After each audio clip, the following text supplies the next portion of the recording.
Hare Rama ചൊല്ലിക്കോളൂ.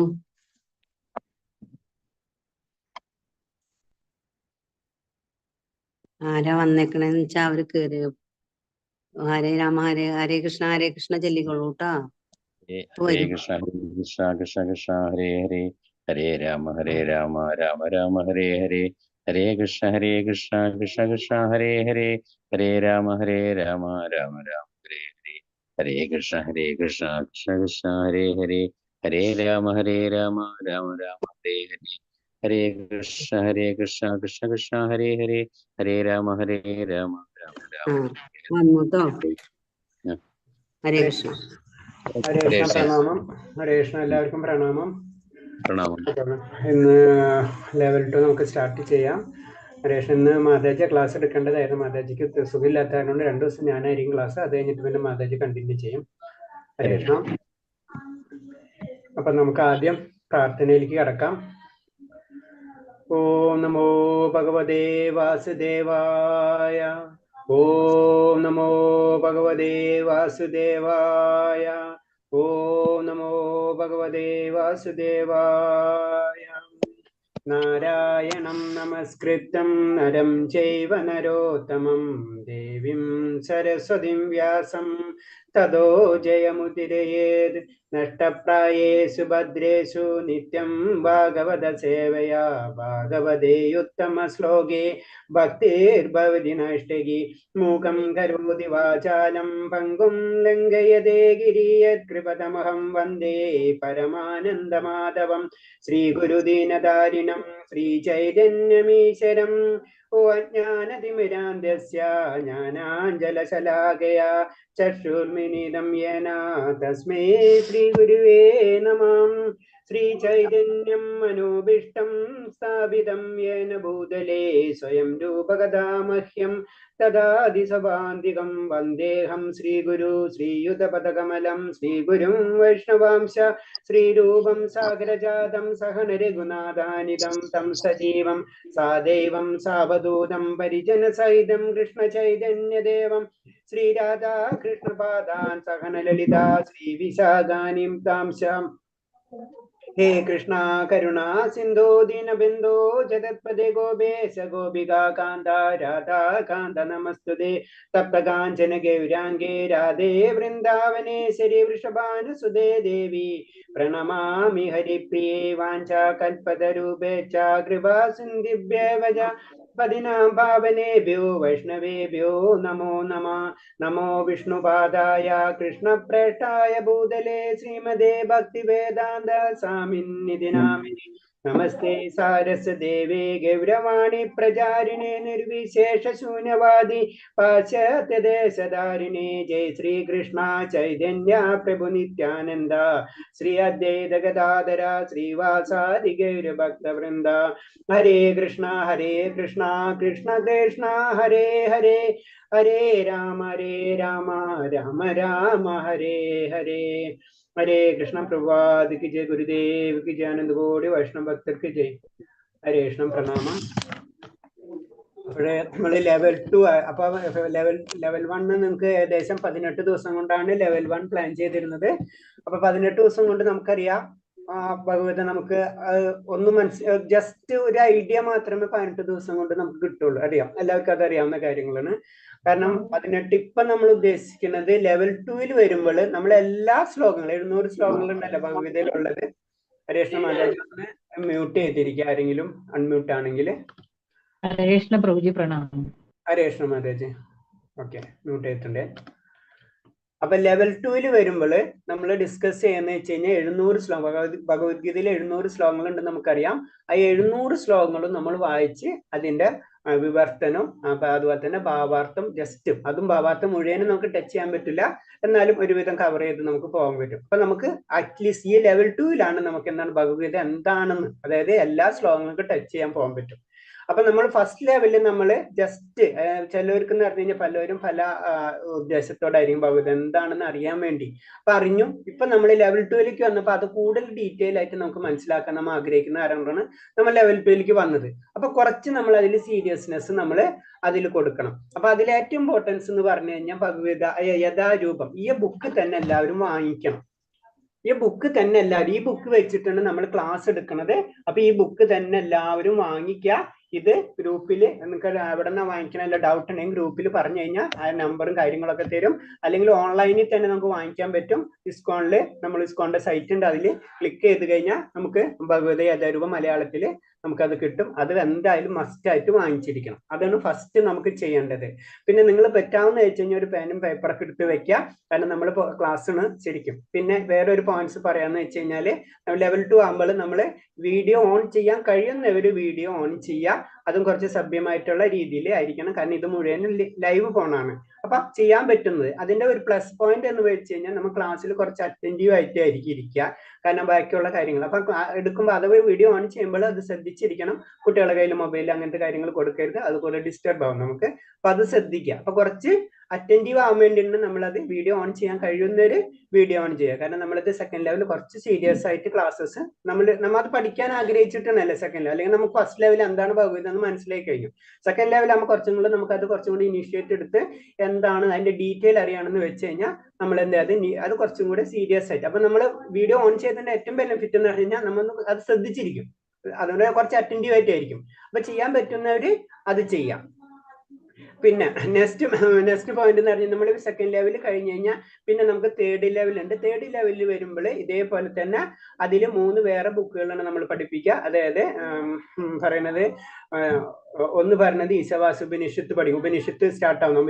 Main ആയിട്ടുള്ള ഈശ്വരന്റെ ഇതുണ്ടല്ലേ, സൃഷ്ടിയാണ് അതെല്ലാതും. അപ്പൊ ഈശവാസു ഉപനിഷത്തിന് അത് പഠിപ്പിക്കുക. അത് കഴിഞ്ഞിട്ട് ഉപദേശാമൃതം ഉണ്ട്, ഭക്തി രസാമൃത സിദ്ധുണ്ട്. അങ്ങനെ 3 ബുക്കുകൾ നമ്മൾ തേർഡ് ലെവൽ പഠിപ്പിക്കും. അപ്പൊ സെക്കൻഡ് ലെവൽ പഠിച്ചു കഴിയുമ്പോഴേക്കും നമുക്കറിയാം ജപം അല്ലെ. ജപത്തിന് ഏറ്റവും ഇമ്പോർട്ടൻസ് ആണ്. ഭഗവാൻ ഈ ലോകത്ത് കലിയുഗത്തിന്റെ ധർമ്മം എന്ന് പറയുന്നത് തന്നെ ജപമാണ് അല്ലെ. അപ്പൊ ജപം നമ്മൾ ഇനീഷ്യൽ സ്റ്റേജിൽ ഇപ്പോഴേ തന്നെ നമുക്ക് സ്റ്റാർട്ടിങ് ചെയ്തിരിക്കണം. അപ്പൊ അറ്റ്ലീസ്റ്റ് 2 തവണയെങ്കിലും നമ്മൾ ജപം സ്റ്റാർട്ട് ചെയ്യണം. കാരണം ഭഗവാനോട് നമ്മൾ പ്രാർത്ഥിക്കണം. എന്നാലേ ഭഗവാന്റെ ശാസ്ത്രം നമുക്ക് മനസ്സിലാവുള്ളൂ. ഭഗവാൻ നമുക്കറിയാം അർജുനൻ എന്തുകൊണ്ട് ഭഗവാൻ ഉപദേശിച്ചു കൊടുത്തു? കാരണം അർജുനൻ ഒരു ഭക്തനായതുകൊണ്ട് മാത്രമാണ് അല്ലെ. അത് പലപ്പോഴും ശ്ലോകങ്ങളിലും ഭഗവാൻ ക്ലിയർ ആയിട്ട് പറയുന്നുണ്ട്. നീ ഒരു ഭക്തനായതുകൊണ്ടാണ് ഞാൻ നിനക്ക് പറഞ്ഞു തരുന്നത്. അപ്പൊ നമ്മൾ ഭക്തന്റെ തലത്തിലേക്ക് മിത്രവുമാണ്. ഹരേ കൃഷ്ണ മാതാജി ഒന്ന് മ്യൂട്ട് ശ്രദ്ധിക്കട്ടാ. അപ്പൊ അങ്ങനെ നമ്മൾ അറ്റ്ലീസ്റ്റ് നമ്മൾ നാമജപം നമ്മൾ സ്റ്റാർട്ട് ചെയ്യുക. എല്ലാവരും ഒരു 2 പ്രാവശ്യമെങ്കിലും നമ്മൾ. ഹരേ കൃഷ്ണ പ്രഭു, എന്റെ ഒന്ന് കോഹോസ്റ്റ് ആക്കാവോ? ഒരു സെക്കൻഡ് മാതാജി. മാതാജിയുടെ പേര് വിട്ടുപോയി ഞാൻ. സുജിത. ഓക്കെ ഹരേ കൃഷ്ണ. ഞാൻ ഒരു സെക്കൻഡ് മ്യൂട്ടാക്കണോ ഞാൻ? വേണ്ട മാതാജി. സുജിത സുഗതൻ അല്ലേ? അതെ മാതാ പ്രഭു. Okay, thank you. ആ സമയത്ത് ഫോൺ ഓക്കെ, പിന്നെ മ്യൂട്ട് ചെയ്തോളൂ എല്ലാവരും. ഹരേ കൃഷ്ണ. അപ്പൊ നമ്മൾക്ക് ഉദ്ദേശം എന്ന് വെച്ച് കഴിഞ്ഞാൽ ഒരു ഭക്തന് മാത്രമേ ശരിക്കും ഭഗവത് ശരിക്കും മനസ്സിലാവുള്ളൂ. അപ്പൊ നമുക്കറിയാം നമ്മളെല്ലാവരും വലിയ വലിയ ഭക്തന്മാരല്ല അല്ലെ. പലരും ചിലപ്പോൾ 10% ആവും, 20% 30% 100% ആയി കഴിഞ്ഞാൽ ഭഗവാന്റെ തുല്യമായിട്ട് ആ പവർ അതൊക്കെ നമുക്ക് കിട്ടും. ഒരു ഭക്തൻ എന്ന് പറയുമ്പോൾ ആ പോയിന്റിലേക്ക് നമ്മൾ ഉയർന്നു കഴിഞ്ഞു, പൂർണ്ണ സമർപ്പിതമായിരിക്കും അല്ലെ. അപ്പൊ നമ്മൾക്കൊന്നും ആ ലെവലിൽ എത്താത്ത കാരണം കൊണ്ട് പതുക്കെങ്കിലും നമ്മൾ ഇനീഷ്യൽ സ്റ്റേജിലെങ്കിലും നമ്മൾ പതുക്കെ ജപെങ്കിലും നമ്മൾ സ്റ്റാർട്ട് ചെയ്യണം. അപ്പൊ 3 കാര്യങ്ങളാണ് മെയിൻ ആയിട്ട് സെക്കൻഡ് ലെവലിൽ പറയാനുള്ളത്. ഒന്ന്, ക്ലാസ്സിൽ വീഡിയോ ഓൺ ചെയ്യാൻ കഴിയുന്ന വീഡിയോ ഓൺ ചെയ്തിരിക്കുക. പക്ഷെ ഡ്രസ്സും കാര്യങ്ങളൊക്കെ നീറ്റ് ആയിരിക്കുക. നമ്മളൊരു ക്ലാസ്സിൽ തന്നെയാണ്, കാരണം ഇത് വീഡിയോ ലൈവ് ആയിട്ട് പോണതാണ്. ഒന്നാമത്തെ കാര്യം. രണ്ടാമത്തെ കാര്യം എന്ന് പറഞ്ഞാൽ നമ്മൾ ജപം സ്റ്റാർട്ട് ചെയ്യാൻ ശ്രമിക്കുക. അറ്റ്ലീസ്റ്റ് 2 പ്രാവശ്യമെങ്കിലും. ഒരു 7 മിനിറ്റിന് സാധാരണ വരാം, 5 തൊട്ട് 7 മിനിറ്റിന് വരാം. അപ്പൊ ഒരു 15 മിനിറ്റ് നമ്മൾ പൂജാ കാര്യങ്ങൾ എല്ലാവരും ചെയ്യുന്നവരായിരിക്കും. ഒരു 90% ആൾക്കാർ ഇതിൽ വന്നിട്ടുണ്ടെങ്കിൽ തീർച്ചയായിട്ടും അവർ പൂജാ കാര്യങ്ങൾ ചെയ്യുന്നവരായിരിക്കും. അപ്പൊ അവർ 2 പ്രാവശ്യമെങ്കിലും ഭഗവാന്റെ നാമം ജപിച്ചിരിക്കണം. കാരണം നമ്മൾ പഠിക്കുന്ന ശാസ്ത്രം ആത്മീയ ശാസ്ത്രം, നമ്മളെ ഇന്ദ്രിയം കൊണ്ടൊന്നും അതീന്ദ്രിയമായ ശാസ്ത്രമാണ് അല്ലെ. ഇന്ദ്രിയങ്ങൾക്ക് അപ്പുറമായിട്ടുള്ള ശാസ്ത്രമാണ്. അത് നമ്മൾ വിചാരിച്ച പോലെ അത് ഭഗവാന്റെ ഒരു കരുണയും കൂടി ഇല്ലാണ്ട് നമുക്കത് മനസ്സിലാവില്ല. അപ്പൊ നമ്മൾ ജപത്തിന് നമ്മൾ അറ്റ്ലീസ്റ്റ് ഭഗവാനോട് പ്രാർത്ഥിക്കണം. അതെനിക്ക് മനസ്സിലാവും. നമുക്ക് ആഗ്രഹം ആയ ലെവലിലേക്ക് വരും. നമ്മൾ ഭഗവാൻ പറയുന്നുണ്ടത്. കാരണം എന്ന് വെച്ചാൽ നമുക്കത് ആഗ്രഹമുണ്ട്, അതിന്റെ ബുദ്ധിവിശേഷവും ഭഗവാൻ തരുന്നു പറയുന്നുണ്ട്. അപ്പൊ രണ്ടാമത്തെ കാര്യം. മൂന്നാമത്തെ കാര്യം എന്ന് പറഞ്ഞത് ഇതേപോലെ തന്നെ ബുക്ക്. ഈ ബുക്ക് മസ്റ്റ് ആയിട്ട് നിങ്ങൾ വാങ്ങിച്ചിരിക്കണം. ഭഗവത യഥാരൂപം എന്ന് പറഞ്ഞ ബുക്ക്. കാരണം ഭഗവത എന്ന് പറഞ്ഞാൽ അനവധി വ്യാഖ്യാനങ്ങളുണ്ട്. അപ്പൊ നമ്മൾ ഈ ക്ലാസ്സിൽ നമ്മൾ ഫോളോ ചെയ്യുന്നത് നമുക്കറിയാം, നമ്മൾ ഗുരു പരമ്പരയിലൂടെയുള്ള ക്ലാസ്സസ് ആണ്. അപ്പൊ ഗുരു പരമ്പരയിലുള്ള ബുക്കാണ് നമ്മൾ റെഫർ ചെയ്യുക. കാരണം അതാവുമ്പോഴാണ്, കാരണം ഒരു ഭക്തൻ അല്ലെങ്കിൽ ഒരു ആചാര്യ പരമ്പരയ്ക്ക് മാത്രമേ ആ കണക്ഷൻസ് കിട്ടുള്ളൂ അല്ലെ. നമുക്കറിയാം, നമുക്കൊരു സയൻസ് പഠിക്കണമെങ്കിൽ സയൻസ് ടീച്ചറുടെ അടുത്തേക്കാണ് പോകേണ്ടത്, അല്ല വേറെ എന്തെങ്കിലും കോഴ്സ് അത് പഠിച്ചെടുത്ത് പോയി കഴിഞ്ഞാൽ നമുക്ക് അതിന് പ്യൂരിറ്റി കിട്ടില്ല. എന്ന് പറഞ്ഞ പോലെ ആത്മീയ ശാസ്ത്രത്തിന് ആചാര്യ പരമ്പരകളുണ്ട്. ആചാര്യ പരമ്പരയിലുള്ള ശാസ്ത്ര ഗ്രന്ഥങ്ങളെ നമ്മൾ വായിക്കാൻ പാടുള്ളൂ. അല്ലാന്ന് വെച്ചാൽ നമുക്ക് ആകെ കൺഫ്യൂസ് ആയി പോകും. അതാണ് പ്രശ്നം. അപ്പൊ നമ്മൾ ക്ലാസ് എടുക്കുന്ന ഭഗവത്ഗീത യഥാരൂപം എന്നുള്ള ആ ബുക്ക് റെഫറൻസ് ആണ്. അപ്പൊ നിങ്ങൾ എല്ലാവരും വാങ്ങിക്കുക. അത് വാങ്ങിക്കാൻ ബുദ്ധിമുട്ടുണ്ടെങ്കിൽ തീർച്ചയായിട്ടും നിങ്ങൾ ഒന്നില്ലെങ്കിൽ ഓൺലൈനിൽ സുഖമായിട്ട് കിട്ടും, വളരെ സിമ്പിൾ ആയിട്ട് നമ്മളെ ഡിസ്കൗണ്ട് സൈറ്റിൽ കയറി കഴിഞ്ഞാൽ നിങ്ങൾക്ക് അത് കിട്ടും. അല്ല നിങ്ങൾക്ക് വേറെ അതിന്റെ ബുദ്ധിമുട്ടുണ്ടെന്ന് വെച്ച് കഴിഞ്ഞാൽ ഫോൺ നമ്പർ നിങ്ങൾ ഗ്രൂപ്പിൽ ഒന്ന് പറഞ്ഞാൽ മതി. ഫോൺ നമ്പർ മാതാജിമാർ ഇട്ടുതരും. അവരെ വിളിച്ച് പറഞ്ഞു കഴിഞ്ഞാൽ അവർ വീട്ടിലേക്ക് പോസ്റ്റ് ഒരു 400 രൂപ 500 രൂപ റേഞ്ചിലാണെന്ന് തോന്നുന്നത് ഏകദേശം. അപ്പൊ അത് ശ്രദ്ധിക്കാം. ഇതാണ് നമുക്ക് പറയാൻ പറ്റുന്ന പോയിന്റ്സ്. പിന്നെ ഇതൊരു ശ്രദ്ധിക്കത്, ഭഗവത്ഗീത എന്ന് പറയുമ്പോൾ നമുക്ക് ഭഗവാൻ എന്ന് പറയുമ്പോൾ നമ്മുടെ ഉള്ളിലേക്ക് വരുന്നത് എന്താണ്? നമ്മുടെ ഉള്ളിലേക്ക് എന്താ വരും? ഭഗവാൻ എന്ന് പറയുമ്പോൾ നമ്മളെ മനസ്സിൽ, നമ്മൾ ഭഗവത്ഗീത എന്ന് പറയുമ്പോൾ ഭഗവാൻ എന്ന് പറയുമ്പോൾ നമ്മുടെ ഉള്ളിലേക്ക് വരുന്ന കാര്യം എന്തായിരിക്കും? ബേസിക് ആയിട്ട് ഭക്തി. ഭക്തി. കറക്റ്റ്, ഭക്തിയാണ്. അപ്പൊ നമ്മൾ ഭക്തി എന്ന് പറയുന്നത് നമ്മളെ ഇന്ദ്രിയം കൊണ്ട് മനസ്സിലാക്കാൻ കഴിയില്ല. അതിന് അതീന്ദ്രിയമായിട്ടുള്ള ഒരു പവർ നമ്മൾ ആർജിച്ചെടുക്കണം. അത് നമുക്ക് പെട്ടെന്ന് കഴിയില്ല. അപ്പൊ ഭക്തി തന്നെ അതിന് പറയുന്ന പല ഏറ്റവും താഴ്ന്ന ലെവലിലുള്ള സാധന ഭക്തി. നമ്മൾ സാധനകൾ ചെയ്തിട്ട് പതുക്കെ പതുക്കെ നമ്മൾ ഉയർത്തി കൊണ്ടുവരാ ചെയ്യുന്നത്. അതാണ് നമ്മൾ നാമജപായാലും ബാക്കിയുള്ള അത് പതുക്കെ പതുക്കെ. അപ്പൊ ഏറ്റവും ഫസ്റ്റ് സ്റ്റാർട്ടിങ്ങിൽ പറയുന്നത് അതാണ് ചൈതന്യ മഹാപ്രഭു പറയുന്നത് തന്നെ എന്ന് വെച്ച് കഴിഞ്ഞാൽ ഏറ്റവും പതിതമായ ആത്മാക്കൾക്ക് പല പല മന്ത്രങ്ങളും കാര്യങ്ങളും നമുക്കറിയാം. നമ്മളെ വൈദിക കർമ്മങ്ങൾ അനുസരിച്ച് പലതരം മന്ത്രങ്ങളും കാര്യങ്ങളൊക്കെ ഉണ്ട് നമുക്കറിയാം. പക്ഷെ നമ്മളെപ്പോലുള്ള ഏറ്റവും സാധാരണമായിട്ട് ഒരു വ്യക്തിക്ക് ഭഗവാനെ പ്രാപിക്കണമെങ്കിൽ ഏറ്റവും എളുപ്പമുള്ള വഴി, കാരണം എന്ന് വെച്ച് കഴിഞ്ഞാൽ അത്രയും പ്യൂർ ആയിട്ടുള്ള ഒരു കാര്യങ്ങളൊന്നും നമ്മൾ ഈ ലോകത്തിൽ ഇപ്പൊ കലിയുഗത്തിൽ നമുക്ക് ലഭിക്കാൻ കഴിയില്ല. അപ്പൊ കലിയുഗത്തിൽ ചെയ്യാൻ പറ്റണം, ഓരോ യുഗത്തിനും ഓരോ ധർമ്മങ്ങൾ ഉണ്ടെന്ന് പറയുന്നത്. അതിൽ കലിയുഗത്തിന്റെ ധർമ്മം എന്ന് പറയുന്നത് തന്നെ നാമജപമാണ്. ജപത്തിൽ കൂടെ മാത്രം ഈ ഗുണ ഭഗവാന്റെ നാമമായിട്ടും ഗുണമായും ലീലയാണെങ്കിലും ഇതെല്ലാം അതീന്ദ്രിയം, ഇതല്ലാതെ ഒന്ന് തന്നെയാണ്. ആ ശക്തി അത് നമ്മൾ മനസ്സിലാക്കണം. നമ്മളെ ചിന്താഗതി ഭഗവാന്റെ രൂപം അതല്ല, ഭഗവാന്റെ രൂപമാണെങ്കിലും ഭഗവാന്റെ നാമമാണെങ്കിലും അത് അതീന്ദ്രിയമായിട്ടുള്ള ശക്തിയാണ്. അത് ഭഗവാന്റെ നാമത്തിനും അതിന്റെ പവർ ഉണ്ട്. അത് കലിയുഗത്തിൽ അതാണ് ഏറ്റവും പെർഫെക്റ്റ്. അപ്പൊ നമ്മൾ നാമജപത്തിന് നമ്മൾ ഇമ്പോർട്ടൻസ് കൊടുക്കാം. മറ്റുള്ളത് കൊടുക്കണ്ട എന്നല്ല, നാമജപത്തിന് നമ്മൾ ഇമ്പോർട്ടൻസ് കൊടുത്തിട്ട് പതുക്കെ പതുക്കെ ഉയർന്നു കഴിഞ്ഞു കഴിഞ്ഞാൽ ഭഗവാൻ ലാസ്റ്റ് പറഞ്ഞൊരു സർവ്വധർമ്മ പരിത്യേജ മാമേക ശരണം വ്രജ എന്ന് പറയുന്ന പോയിന്റിലേക്ക് നമ്മൾ എത്തുക. അത് 18-ാം അധ്യായത്തിൽ 66-ാമത്തെ ശ്ലോകത്തിൽ ആ ഭാഗം പറഞ്ഞു. അതേവരെ നമുക്ക് ഇതൊന്നും പറയാൻ പറ്റുന്നില്ല. കാരണം അതും തന്നെ ഭാഗം പറഞ്ഞ ദേവീഹേഷി ഗുണമയ മമ്മായ ദുരദ്ധയ എന്ന് പറഞ്ഞ ഒരു ശ്ലോകം ഉണ്ട്. കാരണം എന്ന് വെച്ച് കഴിഞ്ഞാല് ഈ ഭൗതിക ലോകത്തിൽ നിന്ന് വിടുതല് അത് അത്ര ഈസി അല്ല. ഭഗവാന്റെ തന്നെ ശക്തിയാണ് ബഹിരംഗ ശക്തി. ആ ബഹിരംഗ ശക്തിയെ നമുക്ക് പെട്ടെന്ന് ആദ്യം രക്ഷപ്പെടാൻ മാർഗമില്ല. അപ്പൊ അത് ഭഗവാന്റെ സഹായത്തോട് ഭഗവാന്റെ നാമത്തിലൂടെ മാത്രമേ പറ്റുള്ളൂ എന്ന് ഭഗവാൻ തന്നെ പറയുന്നുണ്ട്. അപ്പൊ അത്ര നമുക്ക് ഈസി അല്ല നമ്മൾ ഈ ലോകത്തിൽ നിന്ന്. കാരണം നമ്മൾ പല കാര്യങ്ങൾ ചെയ്തിട്ടാണ് ഈ ലോകത്തിലേക്ക് വന്നിട്ടുള്ളത്. അപ്പൊ ഈ ലോകത്തിൽ നിന്ന് പുറത്തു പോകണമെങ്കിലും കുറച്ച് അതിന്റെ ബുദ്ധിമുട്ടുകളുണ്ട്. അതിൽ ഏറ്റവും ഈസി ആയിട്ടുള്ള സ്റ്റെപ്പാണ് ചൈതന്യ മഹാപ്രഭുവിന്റെ ത്രൂവിൽ പറയണമെന്ന് വെച്ച് കഴിഞ്ഞാൽ നാമജപം. അല്ലെങ്കിൽ ഈ ഭൗതിക ലോകത്തിലെ കലിയുഗത്തിൽ ഏറ്റവും ഇമ്പോർട്ടന്റ് ആയിട്ടുള്ള ധർമ്മം എന്ന് പറയുന്നത് നാമജപം. കലിയുഗത്തിലെ ധർമ്മം തന്നെ പറയുന്നത് ഓരോ യുഗത്തിന് തന്നെ ഓരോ ധർമ്മങ്ങളുണ്ട്. കാരണം ഈ യുഗത്തിൽ ബാക്കിയൊന്നും പ്യൂരിറ്റി ഇല്ല. നമുക്കറിയാവുന്ന കാര്യങ്ങളാണ് അതൊക്കെ അല്ലെ. നമുക്കിപ്പോ ഒരു പൂജ ചെയ്യുന്ന പൂജാ വസ്തുക്കൾ തന്നെ നമുക്ക് ഇപ്പോഴത്തെ കാലത്ത് നമുക്ക് എന്തെങ്കിലും പ്യൂരിറ്റി ആയിട്ട് കിട്ടണമെന്നില്ല അല്ലെ. അപ്പൊ അത് എത്ര വർഷങ്ങൾക്കുണ്ട് അതൊക്കെ പറഞ്ഞു വെച്ചിട്ടുള്ള കാര്യമാണ്. കലിയുഗത്തില് നമുക്ക് ഏറ്റവും ഇമ്പോർട്ടൻസ് ഉള്ളത് അത് നാമജപമാണ്. അപ്പൊ നാമജപത്തിൽ കൂടെ മാത്രമേ ഈ കലിയുഗത്തിൽ ഭഗവാനെ പ്രാപിക്കാൻ, പ്രത്യേകിച്ച് നമ്മളെ പോലുള്ള പതിതമായ ആത്മാക്കൾക്ക്. അതാണ് ചൈതന്യ മഹാപ്രഭു പറയുന്നത്. നമ്മൾ ഇത്രയെങ്കിലും നമ്മൾ ചെയ്യണം. അപ്പൊ അതെല്ലാവരും ചെയ്യാം. ഓക്കെ, ഹരേ കൃഷ്ണ. ഇനി നമുക്ക് ക്ലാസ്സിലേക്ക് കടക്കാം. അപ്പൊ ആദ്യത്തെ ശ്ലോകം പറയുന്നത് അധ്യായം 1 കുരുക്ഷേത്ര യുദ്ധക്കളത്തിലെ സൈനിക നിരീക്ഷണം, അല്ലെങ്കിൽ അതിന് അർജുന വിഷാദ യോഗം എന്നും പറയും. രണ്ടും ഒരു തന്നെയാണ്. ഒന്നിന് അർജുനന്റെ വിഷാദാണ് അല്ലെ, യുദ്ധക്കളത്തിലേക്ക് വരുമ്പോ അർജുനുണ്ടായ വിഷാദാണ് ഇതിൽ പറയുന്നത്. പിന്നെ പറയുന്നത് അല്ലെങ്കിൽ കുരുക്ഷേത്ര യുദ്ധക്കളത്തിലെ സൈനിക നിരീക്ഷണം എന്ന് പറഞ്ഞാൽ രണ്ടും ഒന്ന് തന്നെയാണ്. പിന്നെ ഇതിന്റെ ജസ്റ്റ് ഒരു ഇൻട്രൊഡക്ഷൻ എന്ന് പറഞ്ഞ നിങ്ങൾ ലെവൽ 1ലും ശ്രദ്ധിച്ചിട്ടുണ്ടാവും. നമ്മൾ ക്ലാസ്സസ് കണ്ടക്ട് ചെയ്യുന്നത് ഇസ്കോൺ മാംഗ്ലൂർ കുലായി എന്ന് പറഞ്ഞ സ്ഥലത്ത് നിന്ന് അവിടത്തുള്ള ഇസ്കോൺ ക്ഷേത്രത്തിന്റെ അണ്ടറിലാണ് ഇത്തരം ക്ലാസ്സസ് എടുക്കുന്നത്. ഇത് മുഴുവനും എന്ന് പറഞ്ഞ ഒരു സേവനമാണ്. ഭഗവാന് നമ്മള് ഇപ്പൊ നമ്മളറിയാം ഗുരുവായൂർ അമ്പലത്തിൽ നമ്മള് ചിലപ്പോൾ പാട്ടുകൾ പഠിച്ചിട്ട് നമ്മൾ അല്ലെങ്കിൽ കളികൾ അല്ലെ നമ്മളൊക്കെ പഠിപ്പിച്ച് ഭഗവാന് സമർപ്പിക്കുന്നു. ഇതേപോലെ തന്നെ ക്ലാസ്സുകൾ എല്ലാവരും ഭഗവാന് സമർപ്പിക്കുന്ന കാര്യങ്ങളാണ് ഇതെല്ലാം. നമ്മൾ ഭഗവാന്റെ നാമം ഭഗവാന്റെ കാര്യമൊക്കെ സേവനത്തിലാണ്, ഭഗവാന് വേണ്ടി സമർപ്പിക്കുന്നതാണ്. അപ്പൊ ഇതേപോലെ തന്നെ ഇസ്കോൺ മാംഗ്ലൂർ എന്ന് പറയുന്ന ക്ഷേത്രത്തിൽ നിന്നാണ് ഈ ക്ലാസ്സസ് കണ്ടക്ട് ചെയ്യുന്നത്.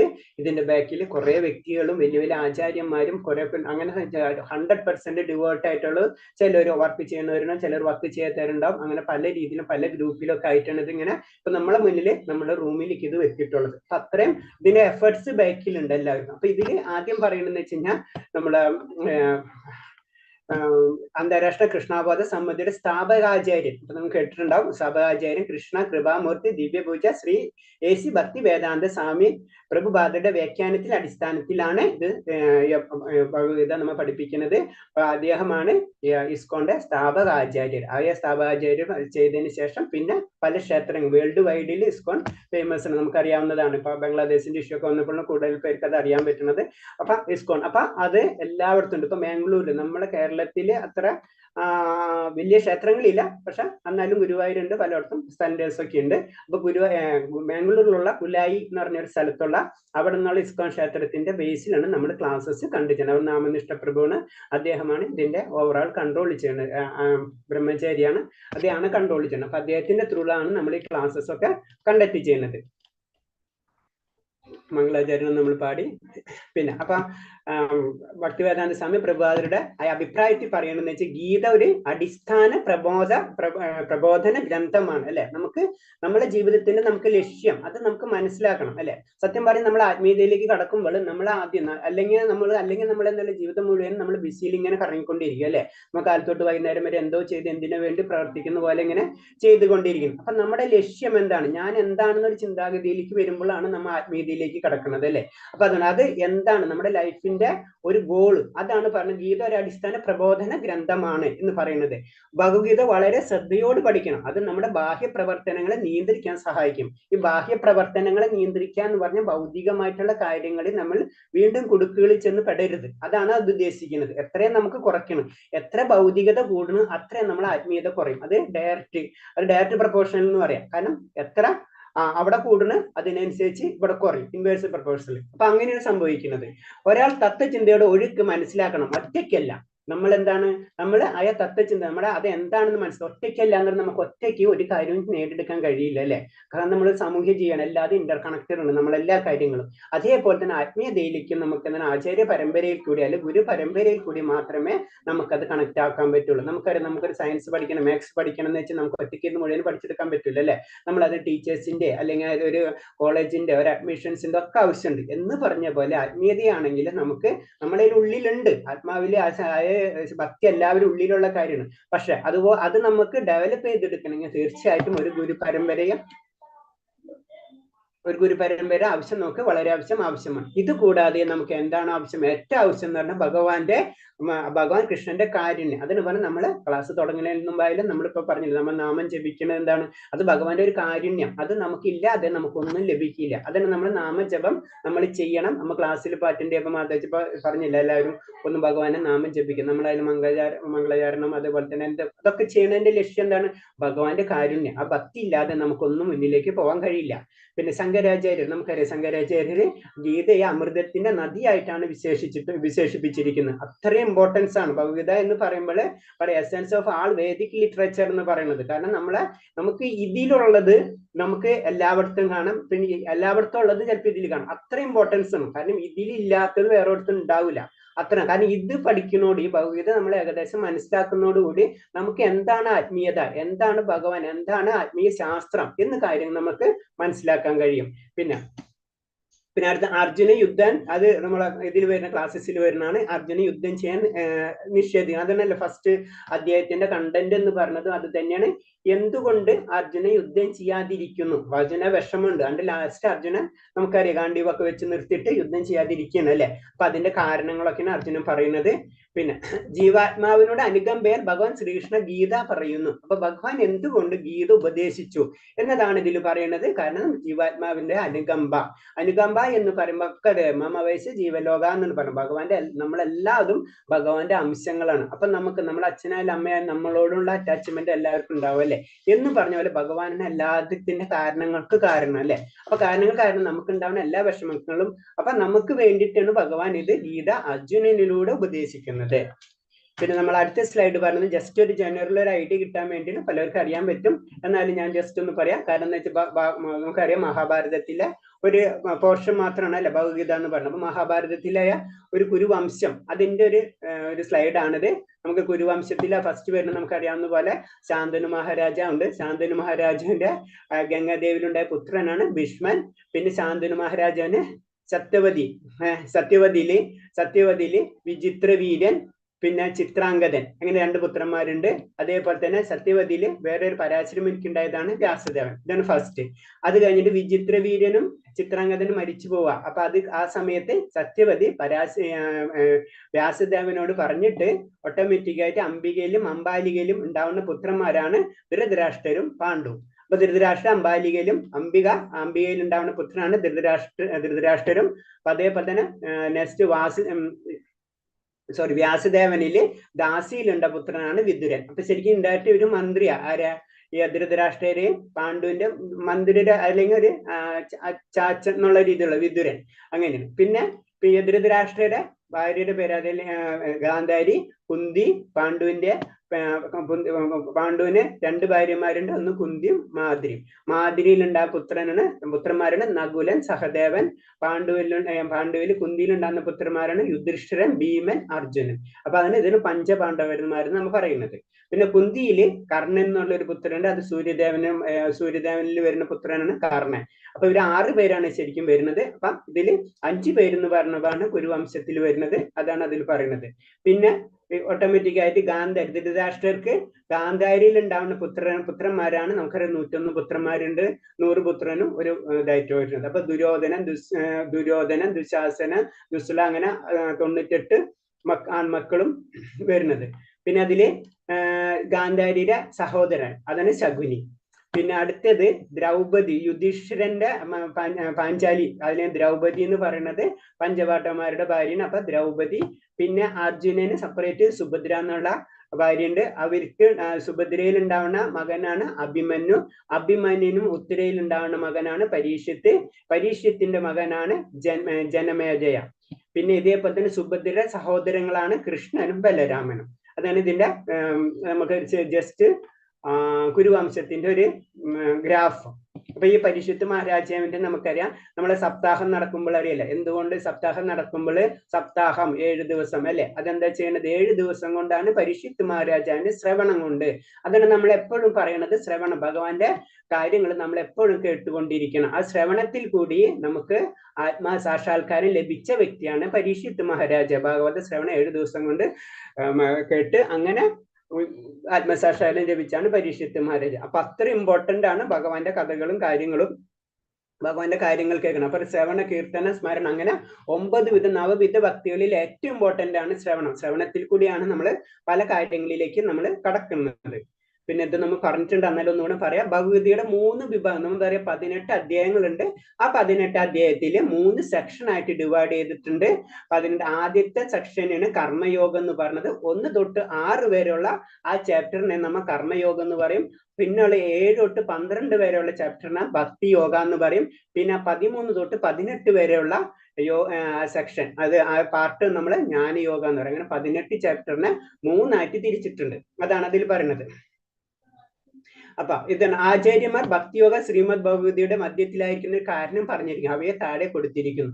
എന്തുകൊണ്ടാണ് ഭക്തിയാണ് ഏറ്റവും ഇമ്പോർട്ടൻസ്. അപ്പൊ അത് എവിടെ വെച്ചിട്ടുള്ളത്? ശരിക്കും ഭഗവതിയുടെ സെന്ററിൽ. അതിന്റെ കാര്യങ്ങൾ എന്താണ് പറയുന്നത്? അതെന്താണ് അവിടെ സെന്ററിൽ കൊടുക്കാൻ കാരണം എന്ന് പറഞ്ഞു കഴിഞ്ഞാൽ ഭക്തി രഹസ്യമാണ്. ഭക്തി എല്ലാ ഗ്രന്ഥങ്ങളുടെയും സാരാംശം. അപ്പൊ എല്ലാ ഗ്രന്ഥങ്ങളും വൈദികമായിട്ടുള്ള എല്ലാ ഗ്രന്ഥങ്ങളും എടുത്തു നോക്കി അൾട്ടിമേറ്റ് അതിന്റെ ലക്ഷ്യം എന്ന് പറയുന്നത് അത് ഭക്തിയാണ് അല്ലെ. ഭഗവാനിലേക്കുള്ള യാത്രയിലേക്കുള്ള കാര്യങ്ങളാണ് എല്ലാതും അതിൽ എഴുതിയിട്ടുള്ളത്. അപ്പൊ ആ സാരാംശം സാരാംശം എന്ന് പറഞ്ഞത് ഭക്തിയാണ് അല്ലെ. നമ്മൾ അതിൽ പല കാര്യങ്ങളും കിട്ടും നമുക്ക്. പക്ഷെ അൾട്ടിമേറ്റ് അതിന്റെ ഗോൾ, ഇപ്പൊ നമ്മൾ ഒരു കോളേജിലോ സ്കൂളിലോ പോകുമ്പോൾ നമുക്ക് മെയിൻ നമ്മളെ ഗോൾ എന്താണ്? നമുക്ക് പഠിക്കണം, അല്ലെങ്കിൽ നമുക്കൊരു ജോലി കിട്ടണം, അതായിരിക്കും നമ്മളെ ഗോൾ അല്ലെ. പക്ഷെ അതിന്റെ കൂടെ നമ്മൾ കുറെ ഫ്രണ്ട്സുകൾ കിട്ടും, അതുപോലെ തന്നെ കുറെ ആക്ടിവിറ്റീസ് നടക്കും, അതൊക്കെ അതിൽ നടന്നുകൊണ്ടിരിക്കണം. പക്ഷെ അൾട്ടിമേറ്റ് ഗോൾ എന്താണ്? ഇതിൽ പറഞ്ഞ പോലെ ഭക്തിയാണ്. നമുക്ക് എല്ലാ വൈദിക ഗ്രന്ഥങ്ങളുടെ ലക്ഷ്യം എന്ന് പറയുന്നത് ഭക്തിയാണ്.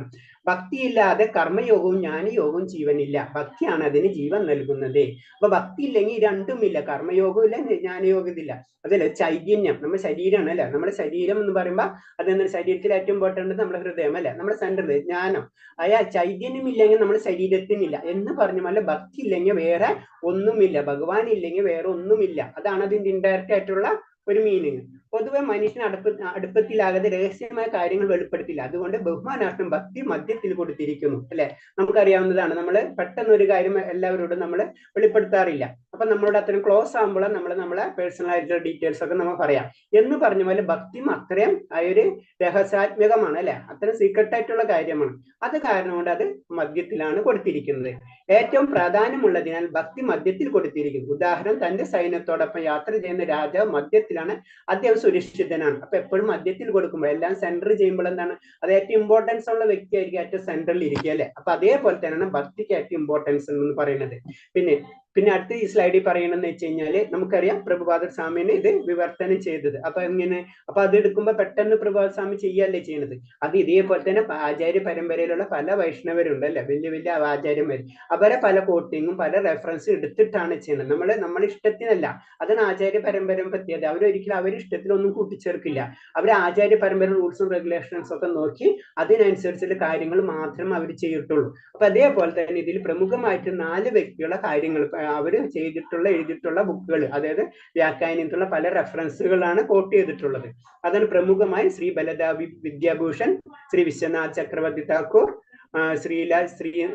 ശ്രീധരസ്വാമി, ശ്രീപാദ് രാമാനുജാര്യ.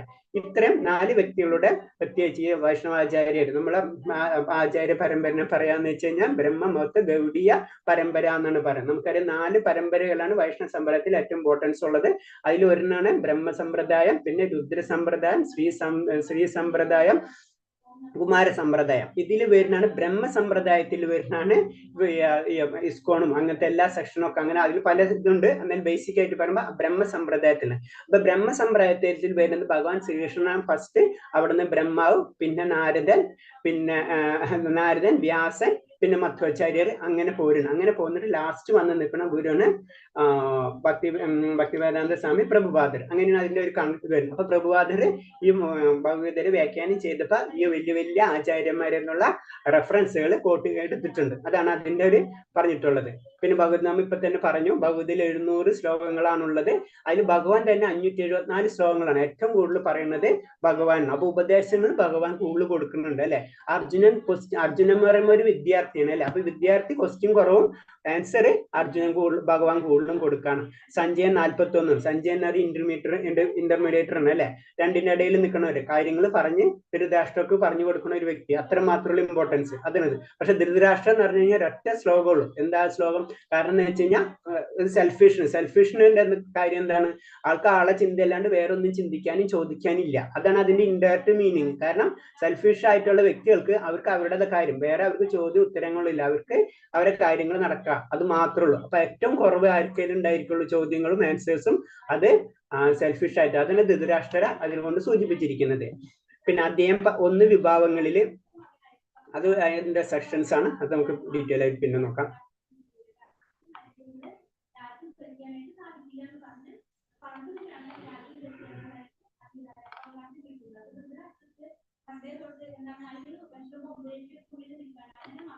ഓക്കെ, ആദ്യത്തെ ശ്ലോകം വായിക്കാം. ആദ്യം ധൃതരാഷ്ട്ര പറഞ്ഞാണ്. ധൃതരാഷ്ട്ര ഉവാച ധർമ്മക്ഷേത്രേ കുരുക്ഷേത്രേ സമവേതായുത്സവാ മാമക പാണ്ഡവാ ചൈവ കിമകുർവത സഞ്ജയ. ധൃതരാഷ്ട്ര പറഞ്ഞു, ഹേ സഞ്ജയന, പുണ്യസ്ഥലമായ കുരുക്ഷേത്ര യുദ്ധോത്സുകരായി ഒന്നിച്ചുകൂടി എന്റെ മക്കളും പാണ്ഡുപുത്രരും എന്ത് ചെയ്തു? അപ്പൊ ആദ്യത്തെ ശ്ലോകം തുടങ്ങുന്നത് തന്നെ ധർമ്മക്ഷേത്രേ അല്ലെ. അപ്പൊ ധർമ്മത്തിൽ നിന്നാണ് എല്ലാതും സ്റ്റാർട്ട് ചെയ്യേണ്ടത്. ഇൻഡയറക്റ്റ് നമ്മൾ അങ്ങനെയാണ് മനസ്സിലാക്കുക. ധർമ്മമില്ലാതെ ഭഗവാൻ, ധർമ്മത്തെ സാക്ഷാൽ ഭഗവത് പ്രണീതം, ധർമ്മമില്ലാത്തടത്ത് ഭഗവാൻ ഇല്ല. ധർമ്മം എന്ന് പറയുന്നത് ഭഗവാനാണ്. അപ്പൊ അവിടെ തന്നെയാണ് തുടക്കം. മനസ്സിലായി? അപ്പൊ അവിടെ നിന്ന് തുടങ്ങേണ്ടത് ധർമ്മം തിരിച്ചാണ് തുടങ്ങേണ്ടത്, അത് ഭഗവാനാണ് എന്നാണ് നമ്മൾ ഫസ്റ്റ് നമ്മൾ അതിൽ നിന്ന് മനസ്സിലാക്കേണ്ടത്. അപ്പൊ ഇതിൽ ചോദിക്കുന്ന പുണ്യസ്ഥലമായ കുരുക്ഷേത്രത്തിൽ, അപ്പൊ കുരുക്ഷേത്രം എന്ന് പറയുന്നത് ഒരു പുണ്യസ്ഥലമാണ്.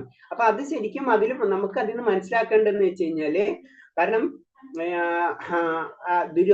ധൃതരാഷ്ട്രർക്കുള്ള ആശങ്കയാണ്. കാരണം എന്താ വെച്ച് കഴിഞ്ഞാൽ ധൃതരാഷ്ട്രർക്ക് നമ്മൾ ആശങ്കകൾ ഉണ്ടാകുമ്പോഴാണ് നമ്മളത് വിളിച്ചു പറയല്ലേ ഓട്ടോമാറ്റിക് ആയിട്ട്. എന്ന് പറഞ്ഞ പോലെ ധൃതരാഷ്ട്രർക്ക് അറിയാം അത് അത്രയും പുണ്യമായിട്ടുള്ള ഒരു സ്ഥലമാണ്, അവിടെ ധർമ്മം മാത്രം സംരക്ഷിക്കപ്പെടുള്ളൂ എന്ന് നമുക്ക് അറിയാം. അപ്പൊ അത് കാരണം കൊണ്ടാണ് അത് ഒന്നും കൂടെ പറയുന്നത്. അതൊന്നും ക്ലാരിറ്റി ചെയ്യുന്ന പോലെ തന്നെ പുണ്യസ്ഥലമായ കുരുക്ഷേത്ര യുദ്ധോത്സവം ഒന്നിച്ചൂടി എന്റെ മക്കളും, അപ്പൊ എന്റെ അവിടെ മാമ എന്ന് പറഞ്ഞില്ലേ, മാമക എന്ന് പറഞ്ഞില്ലേ. അപ്പൊ അവിടെ സെൽഫിഷ് വീണ്ടും അത് പ്രൊജക്റ്റ് ചെയ്യണം. മാമക പാണ്ഡവ ചെയ്വ എന്ന് പറയും. പാണ്ഡവ എന്ന് പറഞ്ഞു കഴിഞ്ഞാൽ വേറെ സെക്ഷനിലേക്ക്, അപ്പൊ ശരിക്കും പറഞ്ഞ സ്വന്തം മക്കളാണല്ലേ. അപ്പൊ അവിടെ തന്നെ എന്താണ് ധൃതരാഷ്ട്രർ പാണ്ഡവ കുരുക്കളിൽ നിന്ന് വേർതിരിക്കുന്നു. അവര് വേറെ, ഞാനും എന്റെ മക്കളും വേറെ. അപ്പൊ അവിടെ എന്താണ് ഏറ്റവും, അപ്പൊ നമ്മൾ ഇനീഷ്യലായിട്ട് സ്റ്റേജിൽ നമ്മൾ ശ്രദ്ധിക്കേണ്ടത് ഇതിൽ ധർമ്മമാണ് ഏറ്റവും ഇമ്പോർട്ടൻസ്. അത് വിട്ട് കഴിഞ്ഞ് കഴിഞ്ഞാൽ ഭഗവാനെ കിട്ടില്ല. ധർമ്മത്തിൽ നിന്ന് ഭഗവാൻ തുടങ്ങുന്നത്, ധർമ്മത്വ സാക്ഷാൽ ഭഗവത് പ്രണീതം, അതാണ് ഇതിൽ നമുക്ക് മനസ്സിലാക്കേണ്ടത്. പിന്നെ ഇതിൽ പറയുന്നത് ഈ സാർത്ഥതയാണ് നമ്മളെ എല്ലാ പ്രശ്നങ്ങൾക്കും കാരണം എന്നാണ് വേറെ രീതിയിൽ നമ്മൾ ഈ ശ്ലോകത്തിൽ നിന്ന് മനസ്സിലാക്കേണ്ടത്. പിന്നെ ഓക്കെ, അടുത്ത ഇത് വായിക്കാൻ.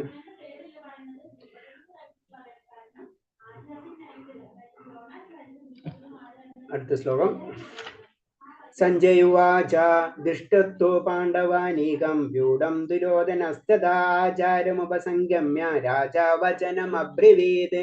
സഞ്ജയൻ പറഞ്ഞു, അല്ലയ രാജാവേ, പാണ്ഡപുത്രന്മാർ സജ്ജമാക്കിയ സൈന്യത്തെ കണ്ട് ദുര്യോധന മഹാരാജ ആചാര്യന്റെ മുന്നിൽ വെച്ച് ഇങ്ങനെ പറഞ്ഞു. അപ്പൊ ധൃതരാഷ്ട്ര സഞ്ജയനോടാണ് ചോദിക്കുന്നത് യുദ്ധക്കളത്തിൽ എന്ത് നടന്നു അല്ലെ. അപ്പൊ സഞ്ജയൻ പറയുന്നത് എന്താണ്, കാരണം സൈന്യത്തെ ദുര്യോധന ആചാര്യന്റെ മുന്നിൽ ചെന്ന്, ആചാര്യൻ എന്ന് പറയുമ്പോൾ നമുക്കറിയാം ദ്രോണരാണ് അല്ലെ, ദ്രോണരാണ് ആചാര്യൻ. അപ്പൊ ആചാര്യന്റെ മുന്നിൽ ചെന്നിട്ട് പറയുന്ന കാര്യങ്ങളാണ് പറയുന്നത്. അപ്പൊ ദുര്യോധനൻ പാണ്ഡവന്മാരുടെ സൈനിക വ്യൂഹം കണ്ട ശേഷം ദ്രോണാചാര്യരുടെ അരികിൽ ചെന്നു അല്ലെ. കാരണം ദുര്യോധന ആദ്യം ഇതൊക്കെ ദുര്യോധന അറിയ കാര്യങ്ങൾ എന്തൊക്കെ നടക്കണമെന്ന്. അപ്പൊ അത് കണ്ടിട്ട് ദ്രോണരുടെ അടുത്തേക്ക് ആര് ചെല്ലണം, ദുര്യോധനൻ ചെല്ലണം. ദുര്യോധനൻ രാജാവെന്ന് അഭിസംബോധന ചെയ്തിരിക്കുന്നത് വിഷയഗ്രസ്തനായ ധൃതരാഷ്ട്രനെ ധൈര്യപ്പെടുത്താനാണ്. അപ്പൊ അതെന്താണ് ദുര്യോധനൻ എന്ന് പ്രത്യേകിച്ച് അത് രാജാവേ എന്ന് പറയാൻ്റെ കാരണം എന്താണ്, സത്യത്തില് ധൃതരാഷ്ട്രർക്കും ഒരു ചെറിയൊരു പേടിയുണ്ട്. അപ്പൊ പേടിക്കേണ്ട, എന്തായാലും രാജാവിന് ഒരു സമാധാനം കൊടുക്കാണ് ശരിക്കും ചെയ്യുന്നത് സഞ്ജയൻ ശരിക്കും ധൃതരാഷ്ട്രരെ റൂമിൽ രാജകൊട്ടാരത്തിൽ നിന്നാണ് ഇതൊക്കെ കാണുന്നത്. പക്ഷെ സഞ്ജയന് ഒരു പവറ് ആരാ കൊടുത്തത്, വ്യാസദേവൻ കൊടുത്തിട്ടുണ്ട് അല്ലെ. കാരണം എന്ന് വെച്ച് കഴിഞ്ഞാൽ ഇവിടെ ഇരുന്നുകൊണ്ട് തന്നെ ദിവ്യമായ ചക്ഷുസ് കൊടുത്തിട്ടുണ്ട്, അവിടുത്തെ കാര്യങ്ങൾ കാണാനുള്ള കഴിവ് കിട്ടിയിട്ടുണ്ട്. അപ്പൊ അങ്ങനെ സഞ്ജയൻ അത് അതിങ്ങനെ പറഞ്ഞു കൊടുക്കും, നമുക്ക് ലൈവായിട്ട് നമ്മൾ കാണുന്നത് പോലെ തന്നെ. രാജാവാണെങ്കിൽ കൂടി ദുര്യോധന കാര്യഗൗരവം മൂലം ദ്രോണാചാര്യനെ ചെന്ന് കാണേണ്ടതായി വന്നു. കാരണം എന്താ വെച്ച് കഴിഞ്ഞാൽ രാജാവാണെങ്കിലും, കാരണം അതാണ് പറയുന്നത് ഒരു നയതന്ത്രജ്ഞൻ എന്ന് പറയില്ല. കാരണം എന്ന് വെച്ച് കഴിഞ്ഞാല് എങ്ങനെയാണ് നമ്മളെ കാര്യങ്ങൾ നടത്താൻ വേണ്ടി നമ്മൾ ആരെടുത്തും ആ രീതിയിൽ പെരുമാറും. അത് ശരിക്കും ദുര്യോധനുണ്ട്. അതുപോലെ ശരിക്കും ദുര്യോധനെ സംബന്ധിച്ച് ദുര്യോധനന് രാജാവും. എന്നിരുന്നാലും ദ്രോണന്റെ കാര്യം എന്ന് വെച്ച് കഴിഞ്ഞാൽ ദ്രോണന് ആ യുദ്ധക്കളത്തിലെ ഏറ്റവും ഇമ്പോർട്ടൻസ് ആയിട്ടുള്ള വ്യക്തി എന്ന് അറിയാം. അപ്പൊ അത് കാരണം കൊണ്ടാണ് ദ്രോണരെ ചെന്ന് കാണുന്നത്. അടുത്ത ശ്ലോകം. പശ്ചാത്തം പാണ്ഡപുത്രാണാമാചാര്യം മഹിതീം ചമും വ്യൂഢ ദ്രുപദപുത്രേണ തവ ശിഷ്യേണ ധീമത. അല്ലയോ ആചാര്യ, അങ്ങയുടെ ശിഷ്യനും ബുദ്ധിശാലിയുമായ ദ്രുപദ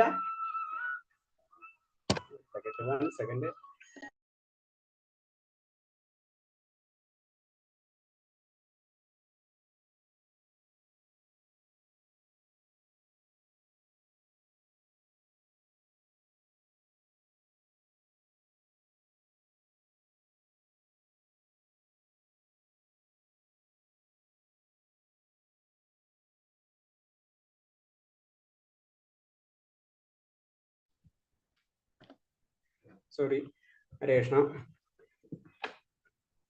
അപ്പൊ ഇതില്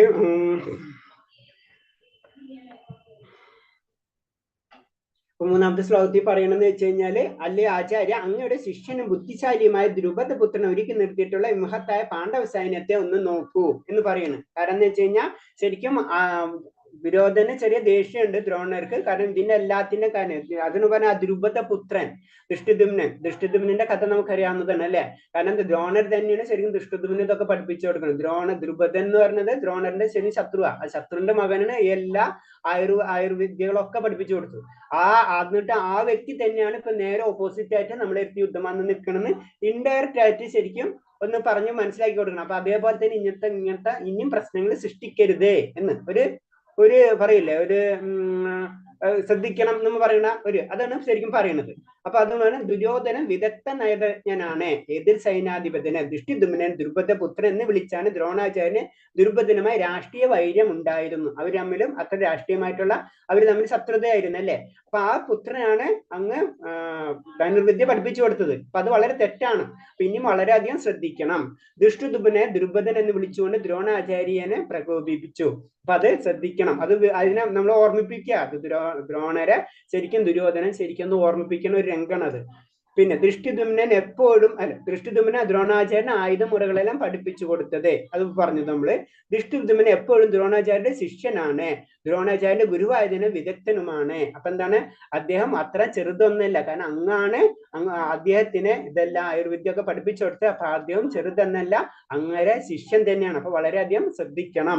പാണ്ഡവരും ദ്രോണാചാര്യ ശിഷ്യന്മാരുടെ യുദ്ധത്തിൽ ദയാദാക്ഷിണ്യം കാണിക്കരുത് മുന്നറിയിപ്പ് നൽകും. അതേപോലെ തന്നെ ശരിക്കും ദ്രോണറിന്റെ ഏറ്റവും ഇമ്പോർട്ടന്റ് ഏറ്റവും വാത്സല്യമായിട്ടുള്ള ശിഷ്യൻ എന്ന് പറഞ്ഞത് ആരാ? അർജുനനാണ് അല്ലെ. അപ്പൊ അർജുനനും അപ്പുറത്തുണ്ട്. എല്ലാവരും ദ്രോണരെ ശിഷ്യന്മാരാണ്. അപ്പൊ അങ്ങനത്തെ രീതി വിചാരിച്ചിട്ട് അവരുടെ ദയാദാക്ഷിണ്യം കാണിക്കരുത്. അതൊക്കെ ഇൻഡയറക്റ്റ് ആയിട്ട് ദുര്യോധനം ദ്രോണരോട് പറയുന്ന രംഗങ്ങളാണ് ഈ ശ്ലോകത്തിൽ പറയുന്നത്. അടുത്ത ശ്ലോകം.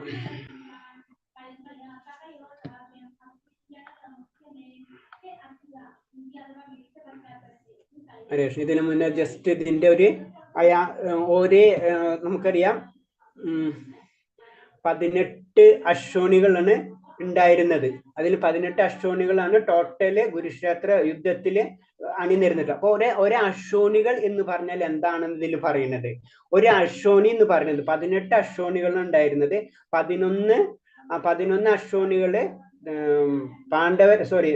കൗരവശത്തും 17 അശ്വണികള് പാണ്ഡവശത്തുമായിരുന്നു. അപ്പൊ 18 അശ്വണികൾ എന്ന് പറഞ്ഞു. അപ്പൊ ഒരു അശ്വണി എന്ന് പറയുമ്പോ അതില് 21,870 രഥങ്ങൾ ഉണ്ടാവും, 21,870 ആനകൾ ഉണ്ടാവും, 65,610 കുതിരകൾ ഉണ്ടാവും, അതുപോലത്തെ 1,09,350 കാലാർപ്പട ഉണ്ടാവും.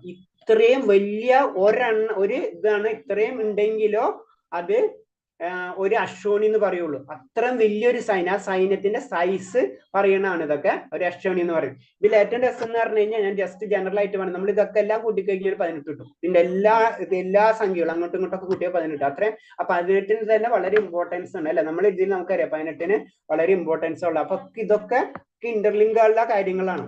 അപ്പൊ സൈന്യത്തിന്റെ വലിപ്പം ആണ് അശ്വണി. പാണ്ഡവരെടുത്ത് 7 അശ്വണികളും അതുപോലെ കൗരവരെടുത്ത് 11 അശ്വണികളും ഉള്ളത്. പിന്നെ സൈന്യാധിപൻ, പാണ്ഡവരെ സൈന്യാധിപനാണ് ദൃഷ്ടദ്യുമ്നൻ. അതേപോലെ തന്നെ കൗരവരുടെ സൈന്യാധിപനാണ് ആദ്യം ഭീഷ്മനായിരുന്നു, പിന്നെ ദ്രോണാചാര്യരായി, പിന്നെ കർണനായി, പിന്നെ ശല്യരായി, പിന്നെ ദുര്യോധനായി. നമുക്കറിയാം ഓരോരുത്തരും മരിച്ചു വീഴണം അല്ലെ യുദ്ധത്തിൽ. അപ്പൊ അതിനനുസരിച്ച് സൈന്യാധിപൻ മാറിക്കൊണ്ടിരിക്കുക. പിന്നെ മഹാരഥന്മാർ 60,000 യോദ്ധാക്കൾ, അവരെ ഒറ്റയടിക്ക് യുദ്ധം ചെയ്യുന്ന വ്യക്തിയാണ് മഹാരഥന്മാർ എന്ന് പറയുന്നത്. അത് അർജുനൻ. പാണ്ഡവരിൽ അർജുനനാണ്. കൗരവരിൽ എത്ര പേരുണ്ട്? ഭീഷ്മരുണ്ട്, ദ്രോണാചാര്യരുണ്ട്, കർണനുണ്ട്, അശ്വത്ഥാത്മാവുണ്ട്. ഇത്തരം പേരൊക്കെ മഹാരഥന്മാരെന്നാണ് പറയാ. അതേപോലെ അതിരഥന്മാർ, അത് 10,000 യോദ്ധാക്കളെ വധിക്കാൻ കഴിയും, അല്ലെങ്കിൽ 11,000 യോദ്ധാക്കളായിട്ട് യുദ്ധം ചെയ്യാൻ പറ്റും. അതിൽ വരുന്ന പാണ്ഡവരിൽ വരുന്നതാണ് യുധിഷ്ഠിരൻ, ഭീമൻ, ദൃഷ്ടദ്യുമ്നൻ, ഘടോത്കചൻ, സത്യകി, യുയുത്സു. ഇത്രയും പേര് ഈ അതിരഥന്മാരാണ്. പക്ഷെ കൗരവന്മാരെ സേനയിൽ വരുമ്പോൾ എത്ര വരുന്നത്? ശല്യ, സോമദത്ത, ഭൂരിസവസ്, ഭഗവത്, ജയദ്രൻ, കൃഷ്ണമാവ്, അങ്ങനെ അത്രയും പേര് ഇവരയിലുണ്ട്. അപ്പൊ കമ്പാരിറ്റീവ് നോക്കുമ്പോ കൗരവ സൈന്യം പാണ്ഡവരെ വെച്ചിട്ട് വളരെ വലുതാണ്. പക്ഷെ അവിടെ എന്തില്ല? ഭഗവാൻ ഇല്ല. ഭഗവാൻ ഇല്ലാത്തടത്ത് വിജയമില്ല. ഭഗവാൻ ഇല്ലാത്തടത്ത് വിജയമില്ല. ഭഗവാൻ ഉള്ളിടത്ത് ഐശ്വര്യദേവി, ലക്ഷ്മി ദേവി ഉണ്ടാവും. അപ്പൊ അവിടെ വിജയം ഉണ്ടാവുള്ളൂ. അതാണ് ഐശ്വര്യം. അങ്ങനെ കുറെ കാര്യങ്ങൾ അതിലുണ്ട്. അപ്പൊ എത്ര ഉണ്ടായാലും എന്തൊക്കെ ഭൗതികത ഉണ്ടെങ്കിലും നമുക്ക് ആത്മീയത ഇല്ലെങ്കിൽ അവിടെ പരാജയം തന്നെയായിരിക്കും. അതൊക്കെയാണ് അതിന്റെ ഇൻഡയറക്റ്റ് മീനിങ്ങുകൾ. പിന്നെ ഇനി ഇതില് നമുക്ക് ജസ്റ്റ് ഒന്ന് പറയുന്നത് മാത്രമേ ഉള്ളൂ. പതി എന്ന് പറയുമ്പോ ഒരു രഥം, ഒരു ആന, പടയാളികളുള്ള കുതിരകൾ 3 എണ്ണം, കാൽപ്പടയാളികൾ 5 എണ്ണം, അതിനെ തലവൻ പതിപാൽ, അങ്ങനെ സേനാമുഖം, കുൽമുഖം, ഗണ, വാഹിനി, ബിരുദനായി, സേന, അഹിനഹി, അശ്വനി, ഇതൊക്കെ ഇങ്ങനെ പിന്നെ അതിനെ ഡിവൈഡ് ചെയ്തിരിക്കണാണ്. പിന്നെ ഇത്രയും ഉണ്ടാവും. ഇപ്പൊ ഇതുകൊണ്ട് ഇവിടെ 21,870 രഥം ഉണ്ടായിരിക്കും. അശ്വനി എന്ന് പറയുമ്പോൾ ആന എന്ന് പറയുമ്പോൾ ആന 21,870 ഉണ്ടാവും. പടയാളികൾ എന്ന് പറയുമ്പോൾ 65,610 ഉണ്ടാവും. പടയാളികള് 1,09,350 ഉണ്ടാവും.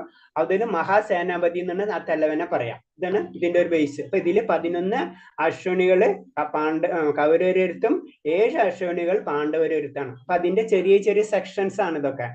അനഹിനി, സേന, ബിരുദൻ. അപ്പൊ അതിനനുസരിച്ചുള്ള ആനകൾ ഇതൊക്കെ ശ്രദ്ധിച്ചാലറിയാം. ഇതൊക്കെ ശ്രദ്ധിച്ചാൽ 199, 27 + 19, 45 9, 27 9, ഇതൊക്കെ 9 ആയിട്ട് 81 9, 135 9, 243 9, ഇതൊക്കെ 9 ആയിട്ട് കിട്ടും. ഇതൊക്കെ ഇതിന്റെ വലിയ വലിയ കാൽക്കുലേഷൻസ്. നമുക്കൊന്നും മനസ്സിലാവില്ല ഇതെന്താണ് ഇങ്ങനെ ചെയ്തിരിക്കുന്നത്. എന്നിരുന്നാലും നമുക്കിത് മനസ്സിലാവാം. കാരണം എന്ന് വെച്ചാൽ അശ്വനികളുണ്ട് 11. അതുപോലെ തന്നെ 11 അശ്വനികൾ പാണ്ഡവരെടുത്തും 7 അശ്വനികൾ 11 അശ്വനികൾ കൗരവരെടുത്തും 7 അശ്വനികൾ പാണ്ഡവരെടുത്തും. അടുത്ത ശ്ലോകം വായിക്കാം. അത്ര സൂരമഹേഷശ്ച ഭീമാർജുന സമായുധീയുയുദ്ധാന വിരീഡശ്ച ദ്രുപദശ്ച മഹാരഥ. ഭീമാർജുനന്മാരുടെ കിട നിൽക്കുന്ന യുയുദ്ധാൻ, വിരാടൻ, ദ്രുപദൻ എന്നീ വില്ലാളി വീരന്മാരുമുണ്ട് ആ സൈന്യത്തിൽ. ഹരേ കൃഷ്ണ. അപ്പൊ ഇതിൽ പറയണെന്ന് വെച്ച് കഴിഞ്ഞാൽ വീണ്ടും അടുത്ത ശ്ലോകത്തിൽ പറയുന്ന ശരിക്കും ദുര്യോധനൻ വന്ന് ദ്രോണരെ അടുത്ത് ചെന്ന് കാര്യങ്ങൾ പറയണം അല്ലെ. അപ്പൊ ശരിക്കും ദുര്യോധനൻ പറഞ്ഞു കൊടുക്കുന്ന വെച്ചാൽ ആ സൈന്യത്തിലെ, അതായത് പാണ്ഡവ സൈന്യത്തിലെ വ്യക്തികളെ പറ്റി ഒരു വിവരണം ദ്രോണര് പറഞ്ഞു കൊടുക്കണം. അപ്പൊ അവരും അത്ര ചെറുതൊന്നല്ല, അവരും വില്ലാളി വീരന്മാരൊക്കെ അതിലുണ്ട് എന്ന് പറയില്ല. അപ്പൊ അത് പറഞ്ഞു കൊടുക്കുന്ന ശ്ലോകങ്ങളാണ് ഇതൊക്കെ വരുന്നത്. അപ്പൊ അതിൽ ആദ്യത്തെ ശ്ലോകത്തിൽ പറയുന്നതാണ് ഭീമൻ, അർജുനൻ, യുദ്ധൻ, വിരുടൻ, ദ്രുപദൻ, ദൃഷ്ടികേന്ന്, ചേകിത്താൻ, ഇത്തരം വലിയ മഹാരഥന്മാര് അല്ലെങ്കിൽ വില്ലാളി വീരന്മാര് ഇവിടെ ഉണ്ട്, ഇവരെ സൈന്യത്തിലുണ്ട്. അതുകൂടാതെ പിന്നെ പറയുന്ന 5ാമത്തെ ശ്ലോകത്തിൽ പറയുന്ന ആരൊക്കിന് ദൃഷ്ടുകേത് ചേദിജ്ഞാന കാശിരാജശ്ച വീരവാൻ പുരോജിത് കുന്തിഭോജശ്ച ശൈബശ്ച നരപുംഗവ. ദൃഷ്ടികേതു, ചേദിജ്ഞാൻ, കാശിരാജാവ്, പുരോജിത്, കുന്തിഭോജൻ, ശൈബൻ എന്നീ വീരന്മാരായ യോദ്ധാക്കളും അവിടെ സന്നിധരായിട്ടുണ്ട്. 5ാമത്തെ ശ്ലോകത്തിൽ കാശിരാജാവ്, പുരോജിത്ത്, കുന്തിഭോജൻ, ശൈബൻ ഇങ്ങനെയുള്ള വീണ്ടുമായിട്ടുള്ള യോദ്ധാക്കൾ, വീരന്മാരായിട്ട് യോദ്ധാക്കൾ വീണ്ടും ഉണ്ട്. പിന്നെ പറയുന്ന അടുത്ത് പറയുന്ന യുദ്ധമാനിശ്ച വിക്രാന്ത ഉത്തമശ്ച വീരവാൻ സൗഭദ്രശ്ച ദ്രൗപദേയശ്ച സർവ്വേഹ മഹാരഥ. പിന്നെ യുദ്ധമാനുസ്, ഉത്തമജൗസ്, സുഭദ്രാപുത്രൻ, ദ്രൗപദിയുടെ മക്കൾ, ഇവരൊക്കെ അത്ര പവർഫുൾ ആണ്. അതായത് പാണ്ഡവരെ സൈന്യം അത്ര ചെറുതൊന്നല്ല, അവിടെയും അത്ര നല്ല യോദ്ധാക്കൾ ഉണ്ട് എന്ന് പറയുന്ന ശ്ലോകങ്ങളാണ് ഇതൊക്കെ. അടുത്ത ശ്ലോകത്തില് അസ്മാകം തു വിശിഷ്ടേയ താനി ബോധതി ജോത്തമാ നായക മാമ സൈന്യസ സംജാർത്തം താൻ ബ്രവീമിതേ. ബ്രാഹ്മണോത്തമ, എന്റെ സൈന്യത്തെ നയിക്കുന്നതിന് യോഗ്യതയുള്ള പടനായകന്മാരെ പറ്റി ഞാൻ പറഞ്ഞു തരാം. ഞാൻ അടുത്തത് ദുര്യോധനൻ ഇത്ര നേരം ആരെ സൈന്യത്തെ, പാണ്ഡവരെ സൈന്യത്തെ പറ്റിയാണ് വിസ്തരിച്ച് പറഞ്ഞത്. ഇനി ഇപ്പുറത്തെ സൈന്യം, നമ്മുടെ സൈന്യം, അതായത് കൗരവ സൈന്യത്തെ പറ്റി പറഞ്ഞു തരാം. അപ്പൊ ദ്രോണരാണ് ശരിക്കും ദ്രോണരോട് പറഞ്ഞു കൊടുക്കണം. അപ്പൊ അതെന്ന് പറയുന്നത് നമ്മൾ പറയില്ല, ഒരു കാര്യങ്ങൾ നടക്കുന്ന മുന്നേ ഒന്നും കൂടെ എല്ലാതും സെറ്റാണ്, എന്നാലും ഒന്നും കൂടെ ഫൈനൽ ടച്ചപ്പ് എന്ന് പറയില്ല എന്ന് പറഞ്ഞ പോലെ ദുര്യോധനൻ ഒരേ കാര്യങ്ങള് ദ്രോണരോട് പറഞ്ഞു കൊടുക്കണത്.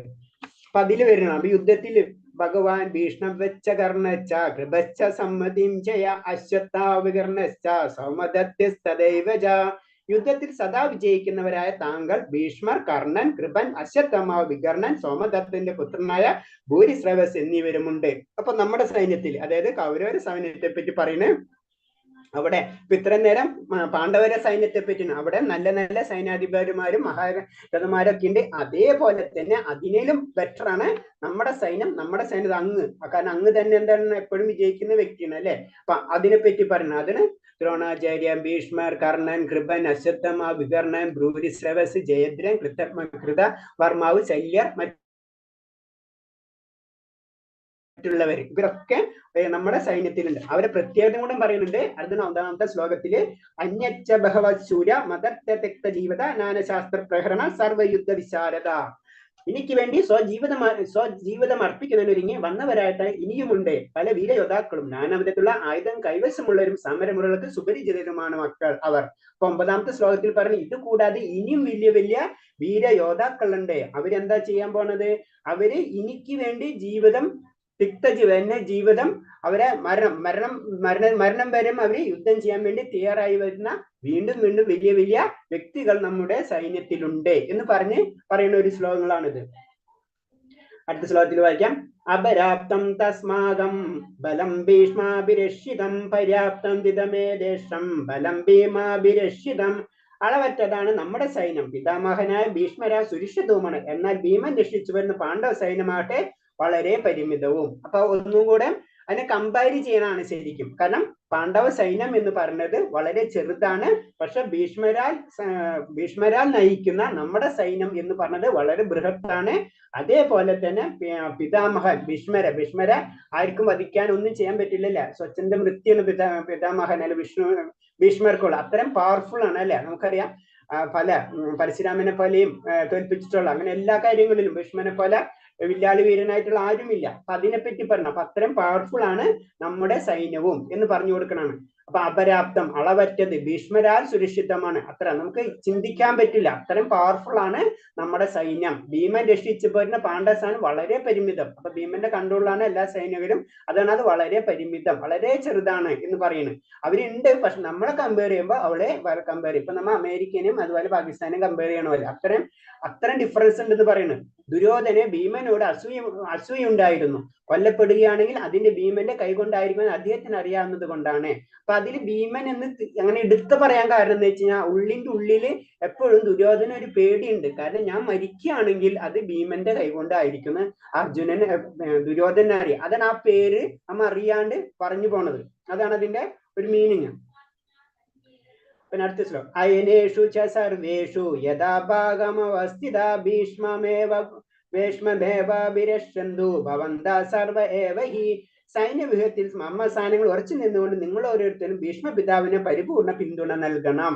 അപ്പൊ ഇത് പറയുന്നത് കാരണം എന്ന് വെച്ച് കഴിഞ്ഞാൽ ഇത്തരം കാര്യങ്ങൾ പറയുമ്പോൾ അവരെ സൈന്യം ഇവരെ സൈന്യം എന്നൊക്കെ പറയുമ്പോൾ ഭീഷ്മരെ പറ്റി വളരെ പുകഴ്ത്തി പറയണം. അപ്പൊ മറ്റുള്ള മഹാരഥന്മാർക്ക് ആ ഒരു വിഷമം ഉണ്ടാവാൻ പാടില്ല. അപ്പൊ രണ്ടും കൂടെ അവരെയും ഭീഷ്മരെ സന്തോഷിപ്പിക്കണം, മറ്റുള്ളവരെ സന്തോഷിപ്പിക്കണം. അപ്പൊ അതിനു വേണ്ടി പറയുന്നതാണ് നിങ്ങൾ വളരെ ശ്രദ്ധിച്ച് എല്ലായിടത്തും കറക്റ്റ് പൊസിഷനിൽ നിങ്ങൾ നിൽക്കണം. കാരണം ഭീഷ്മപിതാഹൻ എന്ന് പറയുമ്പോൾ ആളെ സംരക്ഷിക്കേണ്ടത് നമ്മളെ ഡ്യൂട്ടിയാണ്. അപ്പൊ രണ്ടുപേർക്കും മോട്ടിവേഷൻ കിട്ടണം. അതാണ് ദുര്യോധനന്റെ നയചാതുര്യം എന്ന് പറയുന്നത്. നയചാതുര്യം എന്ന് പറയുമ്പോ മറ്റു രണ്ട് സൈഡും ശ്രദ്ധിച്ചിട്ട് നമ്മൾ ചെയ്യാം. ഇപ്പൊ ഡിപ്ലോമസി എന്ന് പറയണില്ല നമ്മൾ, അതാണ് സംഭവം. അതുകൊണ്ട് ഭീഷ്മര് പരിപൂർണ്ണ പിന്തുണ നൽകാൻ അഭ്യർത്ഥിക്കുന്നു. ഭീഷ്മ വൃദ്ധനായതിന് സംരക്ഷണം ആവശ്യമാണ്. അപ്പൊ ഭീഷ്മ വൃദ്ധനായ സംരക്ഷണം ആവശ്യമാണെന്ന് പറഞ്ഞത് ഭീഷ്മര് അത് മറ്റുള്ളവരാണ് പറയണത്. മറ്റുള്ളവർ അപ്പൊ ഭീഷ്മരെ സംരക്ഷിക്കണം നിങ്ങളുണ്ട്. അപ്പൊ നിങ്ങളാണ് കുറച്ചും കൂടെ ബെറ്റർ. പക്ഷെ ഭീഷ്മര് വൃദ്ധനാണെങ്കിൽ എല്ലാം കൈകാര്യം ചെയ്യാനുള്ള പവർ ഭീഷ്മർക്കുണ്ട്. അപ്പൊ അതാണ് ഭീഷ്മരുടെയും ദ്രോണാചാര്യനും പൂർണ്ണ സഹായം തനിക്കുണ്ടാവണമെന്ന് ദുര്യോധന അറിയാമായിരുന്നു അന്ന് ചൂതുകളി സംഭവിച്ചതുപോലെ. കാരണം എന്ന് വെച്ച് കഴിഞ്ഞാൽ ഭീഷ്മരും ദ്രോണരും ഏറ്റവും അത്രയും പവർഫുൾ ആയിട്ടുള്ള വ്യക്തികൾ അല്ലെ. അപ്പൊ അത് കാരണം എന്ന് വെച്ചാൽ അതിന് വേറൊരു കാര്യമുണ്ട്. ദ്രോണരായാലും ഭീഷ്മരാണെങ്കിലും ഏറ്റവും കൂടുതൽ സ്നേഹിക്കുന്നവരാരെയാണ്? പാണ്ഡവരെയാണ് അല്ലെ. അപ്പൊ പാണ്ഡവരെയും അതാണ് അതിന്റെ ആ ഡിപ്ലോമസി. ഈ ഏറ്റവും ഇമ്പോർട്ടന്റ് ആയിട്ടുള്ള വ്യക്തികളെ പിടിച്ച് കയ്യിൽ വെച്ചിരിക്കുക ദുര്യോധന. അപ്പൊ അതാണ് ഏറ്റവും ഇമ്പോർട്ടൻസ്. അത് നമ്മൾ പറയുമ്പോൾ ചാണക്യന്റെ ഇതനുസരിച്ച് പറയുന്നത് സാമ ദാന ഭേദ ദണ്ഡ അങ്ങനെയാണ് സെക്ഷൻ വരുന്നത്. അപ്പൊ ഇതിൽ വരുമ്പോൾ അയാൾ ശരിക്കും നമ്മളെ നയതന്ത്രത്തില് രാജാവിന്റെ കർമ്മങ്ങളിൽ അങ്ങനെ അവർ ചെയ്യും. അപ്പൊ ഇതേപോലെ തന്നെ അവർക്ക് സ്പ്ലിറ്റ് ചെയ്തിട്ട് ഇവരെ ദ്രോണരെയും ഭീഷ്മരെയും തന്റെ കയ്യിൽ ഒതുക്കി വെച്ചിരിക്കുന്നു. അതാണ് പറയുന്നത്. പിന്നെ ഭീഷ്മ സ്വാഭാവികമായ അനുകമ്പയോടെ അടുത്ത ശ്ലോകം തസ്യ സഞ്ജയൻ ഹർഷം ഗുരുവൃദ്ധ പിതാമഹ സിംഹനാദം വിനോദശ്ച സംഘം ദംതു പ്രതാപവാൻ. അപ്പോൾ പരാക്രമിയും കുരുപിതാവുമാവനായ ഭീഷ്മ ദുര്യോധന ആഹ്ലാദം ജനിക്കുമാറ് സിംഹഗർജനം പോലെയുള്ള ശബ്ദമുണ്ടായിക്കൊണ്ട് തന്റെ സംഘെടുത്ത് ഊതി. അപ്പൊ എന്ത് ചെയ്യണമെന്ന് വെച്ച് കഴിഞ്ഞാൽ ഇത്രയും കാര്യങ്ങൾ പറഞ്ഞപ്പോ യുദ്ധം തുടങ്ങണല്ലേ. അപ്പൊ യുദ്ധം തുടങ്ങുന്ന മുമ്പ് ആ ശംഖ് ഭീഷ്മർ ഊതാണ് ചെയ്യുന്നത്. അപ്പൊ ഇതിനെന്താ ചെയ്യണമെന്ന് വെച്ച് കഴിഞ്ഞാൽ സത്യം പറഞ്ഞ് ഭീഷ്മർക്ക് ഇതല്ലാതെ അറിയാലേ. ജയം എന്തായിരിക്കും? പാണ്ഡവപക്ഷത്തായിരിക്കും. അത് ഭഗവാൻ ഉള്ളിടത്തോളം കാലം പാണ്ഡവപക്ഷത്താണ്. പക്ഷെ ദുര്യോധനന്റെ സന്തോഷത്തിന് വേണ്ടിയാണ് ശരിക്കും ആ യുദ്ധം നടക്കണമെന്ന് അത് ഇൻഡയറക്റ്റ് ആയിട്ട് ദുര്യോധന അറിയിക്കണം. അപ്പൊ ആ വിഷമം വരാന്ന് പറഞ്ഞു കഴിഞ്ഞാൽ എന്താണ്? യുദ്ധത്തിൽ തോൽവി സംഭവിച്ചിരിക്കും എന്ന് ശരിക്കും ഭീഷ്മർക്കും ഉള്ളുകൊണ്ട് അറിയാം. അതാണ് അതിന്റെ പ്രത്യേകത. അതാണത്. പിന്നെ നെക്സ്റ്റ്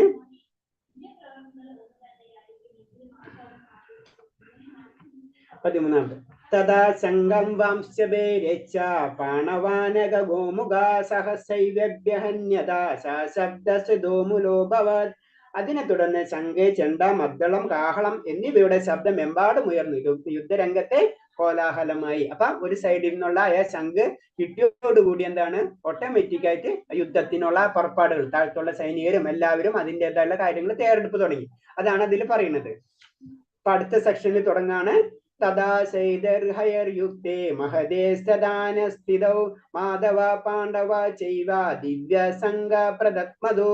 മറുവശത്തെ കൃഷ്ണാർജുനന്മാർ വെള്ളക്കുതിരകളെ പൂട്ടിയ വന്തേരിൽ നിന്നുകൊണ്ട് തങ്ങളുടെ ദിവ്യ ശംഖുകളും മുഴുക്കി. അപ്പൊ ഒരു സൈഡിൽ ശംഖ് മുഴുക്കിയപ്പോ അടുത്ത സൈഡിൽ ഓട്ടോമാറ്റിക് ആയിട്ട് ആയ ദിവ്യ ശംഖുകൾ ഇവിടെ പറയുമ്പോഴാണ് ദിവ്യ ശംഖുകൾ എന്ന് പറയുന്നത്. അപ്പൊ ആ ദിവ്യ ശംഖുകൾക്ക് ഒരു പ്രത്യേകതകളുണ്ട്. അതാണ് ദിവ്യ ശംഖുകൾ എന്ന് പറയുന്നത്. പ്രത്യേകിച്ച് കൃഷ്ണാർജുനന്മാരുടെ ശംഖുകൾ ദിവ്യ ശംഖുകളാണ്. അപ്പൊ അവിടെ എന്താണ്? അവിടെ വിജയം ഉറപ്പാണ്. ദിവ്യത്വം എവിടെയുണ്ടോ അവിടെ വിജയം ഉറപ്പാണ്. പിന്നെന്താണ്? മാധവ എന്ന് പറയുമ്പോൾ അവിടെ എന്താണ്? മാധവ എന്ന് പറയുമ്പോൾ ലക്ഷ്മി പതിയായ കൃഷ്ണൻ അല്ലെ. ലക്ഷ്മി പതിയാണ് അല്ലെ മാധവ എന്ന് പറയും. മാധവൻ മാധവ. അപ്പൊ ലക്ഷ്മി പതിയായ കൃഷ്ണൻ. അപ്പൊ ലക്ഷ്മി എവിടെയുണ്ടോ അവിടെ ഐശ്വര്യമുണ്ട്. നമ്മളെപ്പോഴും പ്രാർത്ഥിക്കുമ്പോൾ ദുർഗാദേവിനെ അല്ലെങ്കിൽ ദേവി ലക്ഷ്മി ദേവിനെ പ്രാർത്ഥിക്കുന്നത് ഭൗതിക ഐശ്വര്യങ്ങൾക്ക് വേണ്ടിയാണ് അല്ലെ. അപ്പൊ ഐശ്വര്യം എന്ന് പറയുന്നത് ഭഗവാന്റെ കൈ തന്നെയാണ് ഇൻഡയറക്റ്റ്. അതാണ് നമ്മൾ അതിൽ നിന്ന് മനസ്സിലാക്കേണ്ടത്. അഗ്നിദേവൻ നൽകിയ രഥം ഈ 3 ലോകങ്ങൾ എവിടെയും അതിന് വിജയമേ ഉള്ളൂ. പിന്നെന്താണ്? വേറൊരു വിജയത്തിന്റെ ഉറപ്പ് പറയണമെന്ന് വെച്ചാൽ അഗ്നിദേവൻ നൽകിയ രഥം കൊടുത്തിട്ടുണ്ട് അല്ലെ. അഗ്നിദേവൻ കൊടുക്കുന്ന രഥത്തിന്റെ പ്രത്യേകത എന്ന് പറഞ്ഞാൽ അവിടെ 3 ലോകങ്ങൾ. 3 ലോകങ്ങൾ എന്ന് പറയുമ്പോൾ ഭൗതിക ലോകങ്ങളാണ്. അതായത് 7, 14 ലോകങ്ങൾ എന്നാണ് പറയാം നമ്മൾ ജനറൽ പറയുമ്പോൾ. അതാണ് ഭൗതിക ലോകം എന്ന് പറയുന്നത്. അപ്പൊ 7, 14 ലോകം എന്ന് പറയുമ്പോൾ ബ്രഹ്മലോകം തൊട്ട് പാതാളം വരെയുള്ള ലോകങ്ങൾ. നമ്മൾ ജനറൽ ആയിട്ട് പറയുമ്പോഴാണ് അതിനെ 3ആയിട്ട് തരംതിരിച്ചിരുന്നത്. അപ്പൊ ഈ 3 ലോകങ്ങൾ എവിടെയും അതിന് വിജയമുള്ളൂ എന്ന് പറയുന്നത്. പിന്നെ അടുത്ത ശ്ലോകം. പാഞ്ചജന്യം ഋഷികേശ ദേവദത്തം ധനം ജയ പൗണ്ഡ്രം ദം ത്വ മഹാശങ്കം ഭീമകർമ്മ മൃഗോദര. കൃഷ്ണ ഭഗവാൻ പാഞ്ചജന്യം എന്ന ശംഖൂതി അർജുനൻ ദേവദത്തവും ദുഷ്കര കർമ്മങ്ങളിൽ മുൻനിൽക്കുന്ന ഭോജപ്രിയനായ ഭീമൻ പൗണ്ഡ്രം എന്ന ശംഖുവും മുഴുക്കി. അപ്പൊ ഇനി ആ ശംഖിനെ പറ്റിയാണ് പറയുന്നത്. ആദ്യം പറഞ്ഞു ദിവ്യമായിട്ടുള്ള ശംഖുകൾ എന്ന് പറയുന്നത്. അപ്പൊ ദിവ്യമായിട്ടുള്ള ശംഖുകൾ എന്താണ് എന്ന് പറഞ്ഞത്. അപ്പൊ ഭഗവാൻ ശ്രീകൃഷ്ണന്റെ ആ ശംഖിന്റെ പേരാണ് പാഞ്ചജന്യം. അർജുനന്റെ ശംഖിന്റെ പേരാണ് ദേവദത്തം. ഭീമന്റെ ശംഖിന്റെ പേരാണ് പൗണ്ഡ്രം. യുധിഷ്ഠിരന്റെ ശംഖിന്റെ പേരാണ് അനന്തവിജയം. നകുലന്റെ ശംഖിന്റെ പേരാണ് സുഘോഷം. സഹദേവന്റെ മണിപുഷ്പങ്ങൾ. ഇങ്ങനെ ആ ശംഖുകൾ പ്രത്യേക ശംഖുകളാണ് ആ ശംഖുളൂതി എന്ന് പറയുന്നത്. പിന്നെ ഇതിൽ പറയണെന്ന് വെച്ച് കഴിഞ്ഞാൽ വേറെ എന്ന് പറയുന്നത് വെച്ച് കഴിഞ്ഞാല് ഇതില് പറയുന്നത് ഭഗവാൻ എന്ന് പറഞ്ഞു കഴിഞ്ഞാല് ഋഷികേശ എന്നുള്ളൊരു വേർഡും ഉപയോഗിക്കണം. ഋഷികേശ എന്ന് പറയുന്നത് ഇന്ദ്രിയങ്ങളെ നാഥൻ. നമ്മുടെ എല്ലാ ഇന്ദ്രിയങ്ങളെ നിയന്ത്രിക്കുന്നത് ശരിക്കും ഭഗവാൻ തന്നെയാണ്. അപ്പൊ ഇന്ദ്രിയങ്ങളെ നാഥൻ എന്ന് പറയുമ്പോൾ അവിടെ ഋഷികേശ എന്നുള്ള ഒരു വേർഡ് വരുന്നുണ്ട്. അതാണ് ഋഷികേശ. അത് പിന്നെ കുറച്ച് 2 സ്ലൈഡ് ആകുമ്പോൾ വരുന്നുണ്ട് ഡീറ്റെയിൽ ആയിട്ട്. അപ്പൊ ആ ശംഖുകളെ പറ്റിയാണ് പിന്നുള്ള 16 തൊട്ട് 18 വരെയുള്ള ശ്ലോകങ്ങളെ ശംഖുകളെ പറ്റിയാണ് പറയുന്നത്. അനന്ത വിജയം രാജാം കുന്തി പുത്ര യുധിഷ്ഠിര നകുല സഹദേവശ്ച സുഘോഷ്മണി പുഷ്പകവും കാശ്യശ്ച പരമേശശ്ച ശിഖണ്ഡിശ്ച മഹാരഥ നോ വിരീഡശ്ച സാത്വികിശ്ച പരാജിത ത്രിപദോ ദ്രൗപദേയശ്ച സർവശ്ച പൃഥിവി ഭീവദേ സൗഭദ്രശ്ച മഹാബാഹു ശംഖം ദംതു പ്രദക്. കുന്തിപുത്രനായ യുധിഷ്ഠിരൻ അനന്ത വിജയം എന്ന ശംഖൂതി. നകുല സഹോദരന്മാർ സുഘോഷ്മണി പുഷ്പങ്ങളും വില്ലാളി വീരനായ കാശി രാജാവും മഹാരഥനായ ശിഖണ്ഡിയും ദൃഷ്ടദുമ്നൻ വീരാടൻ തോലുപിണയാത്ത സാത്വികി ദ്രുപദൻ ദ്രൗപദി പുത്രന്മാർ മഹാബോഹായ സുഭദ്രപുത്രൻ എന്നിവരും ശംഖനാദം മുഴക്കി. അപ്പൊ ഇതിൽ പറയുന്നത് കാരണം എന്ന് വെച്ച് കഴിഞ്ഞാൽ ഇവരെല്ലാവരും, അതായത് പാണ്ഡവപക്ഷത്തുള്ള എല്ലാവരും ശംഖുളൂതി. അപ്പൊ ആ ശംഖിന്റെ പ്രത്യേകതകളുണ്ട്. പ്രത്യേകിച്ച് ഈ 5 പേരെ ശംഖിന് വളരെ ഇമ്പോർട്ടൻസ് ഉണ്ട്. അതാണ് കൃഷ്ണന്റെ ശംഖായാലും അർജുനന്റെ ഭീമൻ ഇവരൊക്കെ എന്ന് പറയുന്നത് ദിവ്യമായിട്ടുള്ള ശംഖുകളാണ് അല്ലെ. അർജുനന്റെയും പ്രത്യേകിച്ച് ഭഗവാന്റെ ശംഖുകൾ ദിവ്യമായിട്ടുള്ള ശംഖുകൾ. ആ ദിവ്യം വരുമ്പോ അവിടെ വിജയം തന്നെ ഉറപ്പാണ്. അതാണ് അതിന്റെ പ്രത്യേകത.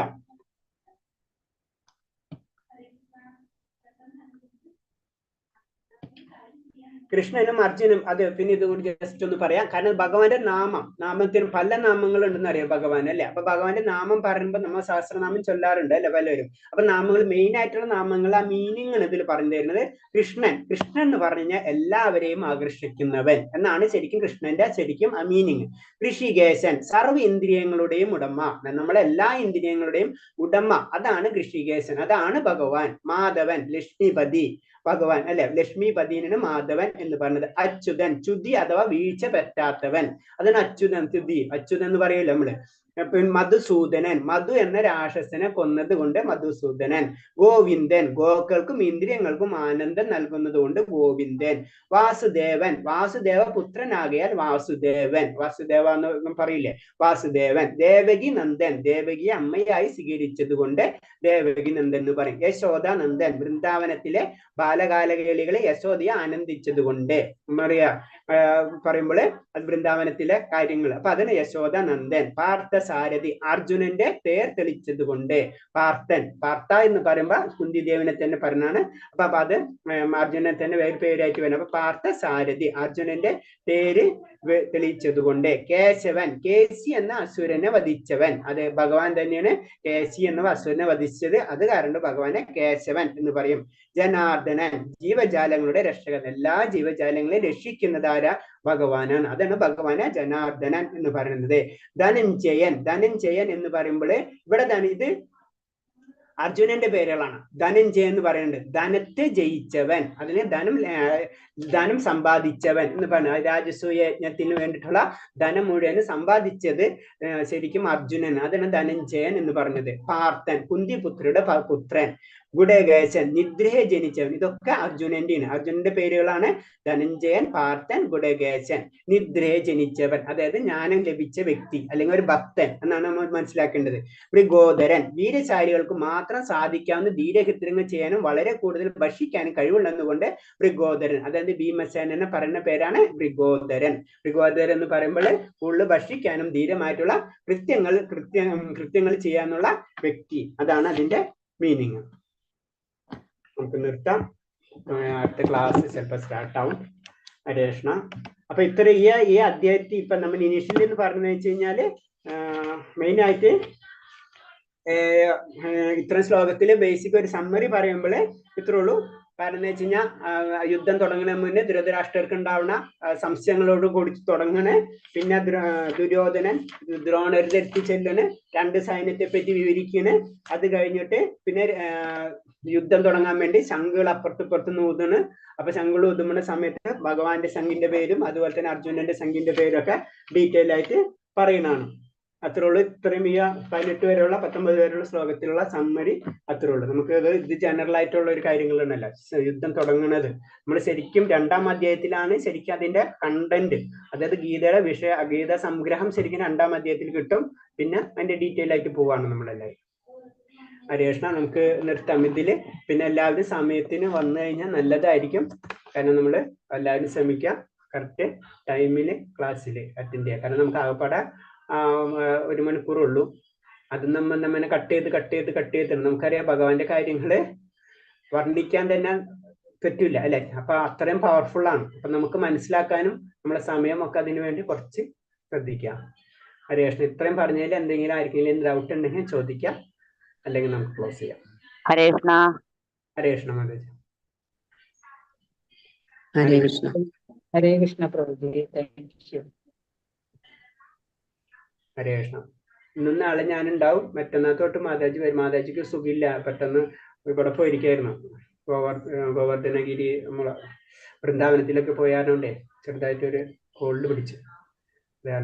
പറഞ്ഞായിരുന്നു അതന്നെ. ഹരേ കൃഷ്ണ. അത് കഴിഞ്ഞ് കഴിഞ്ഞാൽ പിന്നെ ക്ലാസ് സ്റ്റാർട്ട് ചെയ്തത്. ഇതിൽ എന്തെങ്കിലും സംശയം ഉണ്ടെങ്കിൽ ചോദിക്കാം, അല്ലെങ്കിൽ നമുക്ക് നിർത്താം. ഹരേ കൃഷ്ണ. ഹരേ കൃഷ്ണ. ഹരേ കൃഷ്ണ. ഹരേ കൃഷ്ണ.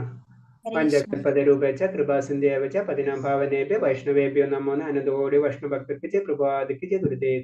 ഹരേ കൃഷ്ണ. എല്ലാവർക്കും പ്രണാമം. ഇപ്പൊ നാളെ കാണാം നമുക്ക്. കറക്റ്റ് എല്ലാവരും 9 മണിക്ക് 7 മണിക്ക് വരാൻ ശ്രമിക്കാം. ഹരേ കൃഷ്ണ. ഹരേ കൃഷ്ണ. ഹരേ കൃഷ്ണ. ഹരേ കൃഷ്ണ. താങ്ക് യു പ്രഭുജി. താങ്ക് യു മാതാജി. എല്ലാവർക്കും താങ്ക് യു. ഹരേ കൃഷ്ണ. എല്ലാവരും പ്രാർത്ഥിക്കാം. ശരി. ഹരേ കൃഷ്ണ.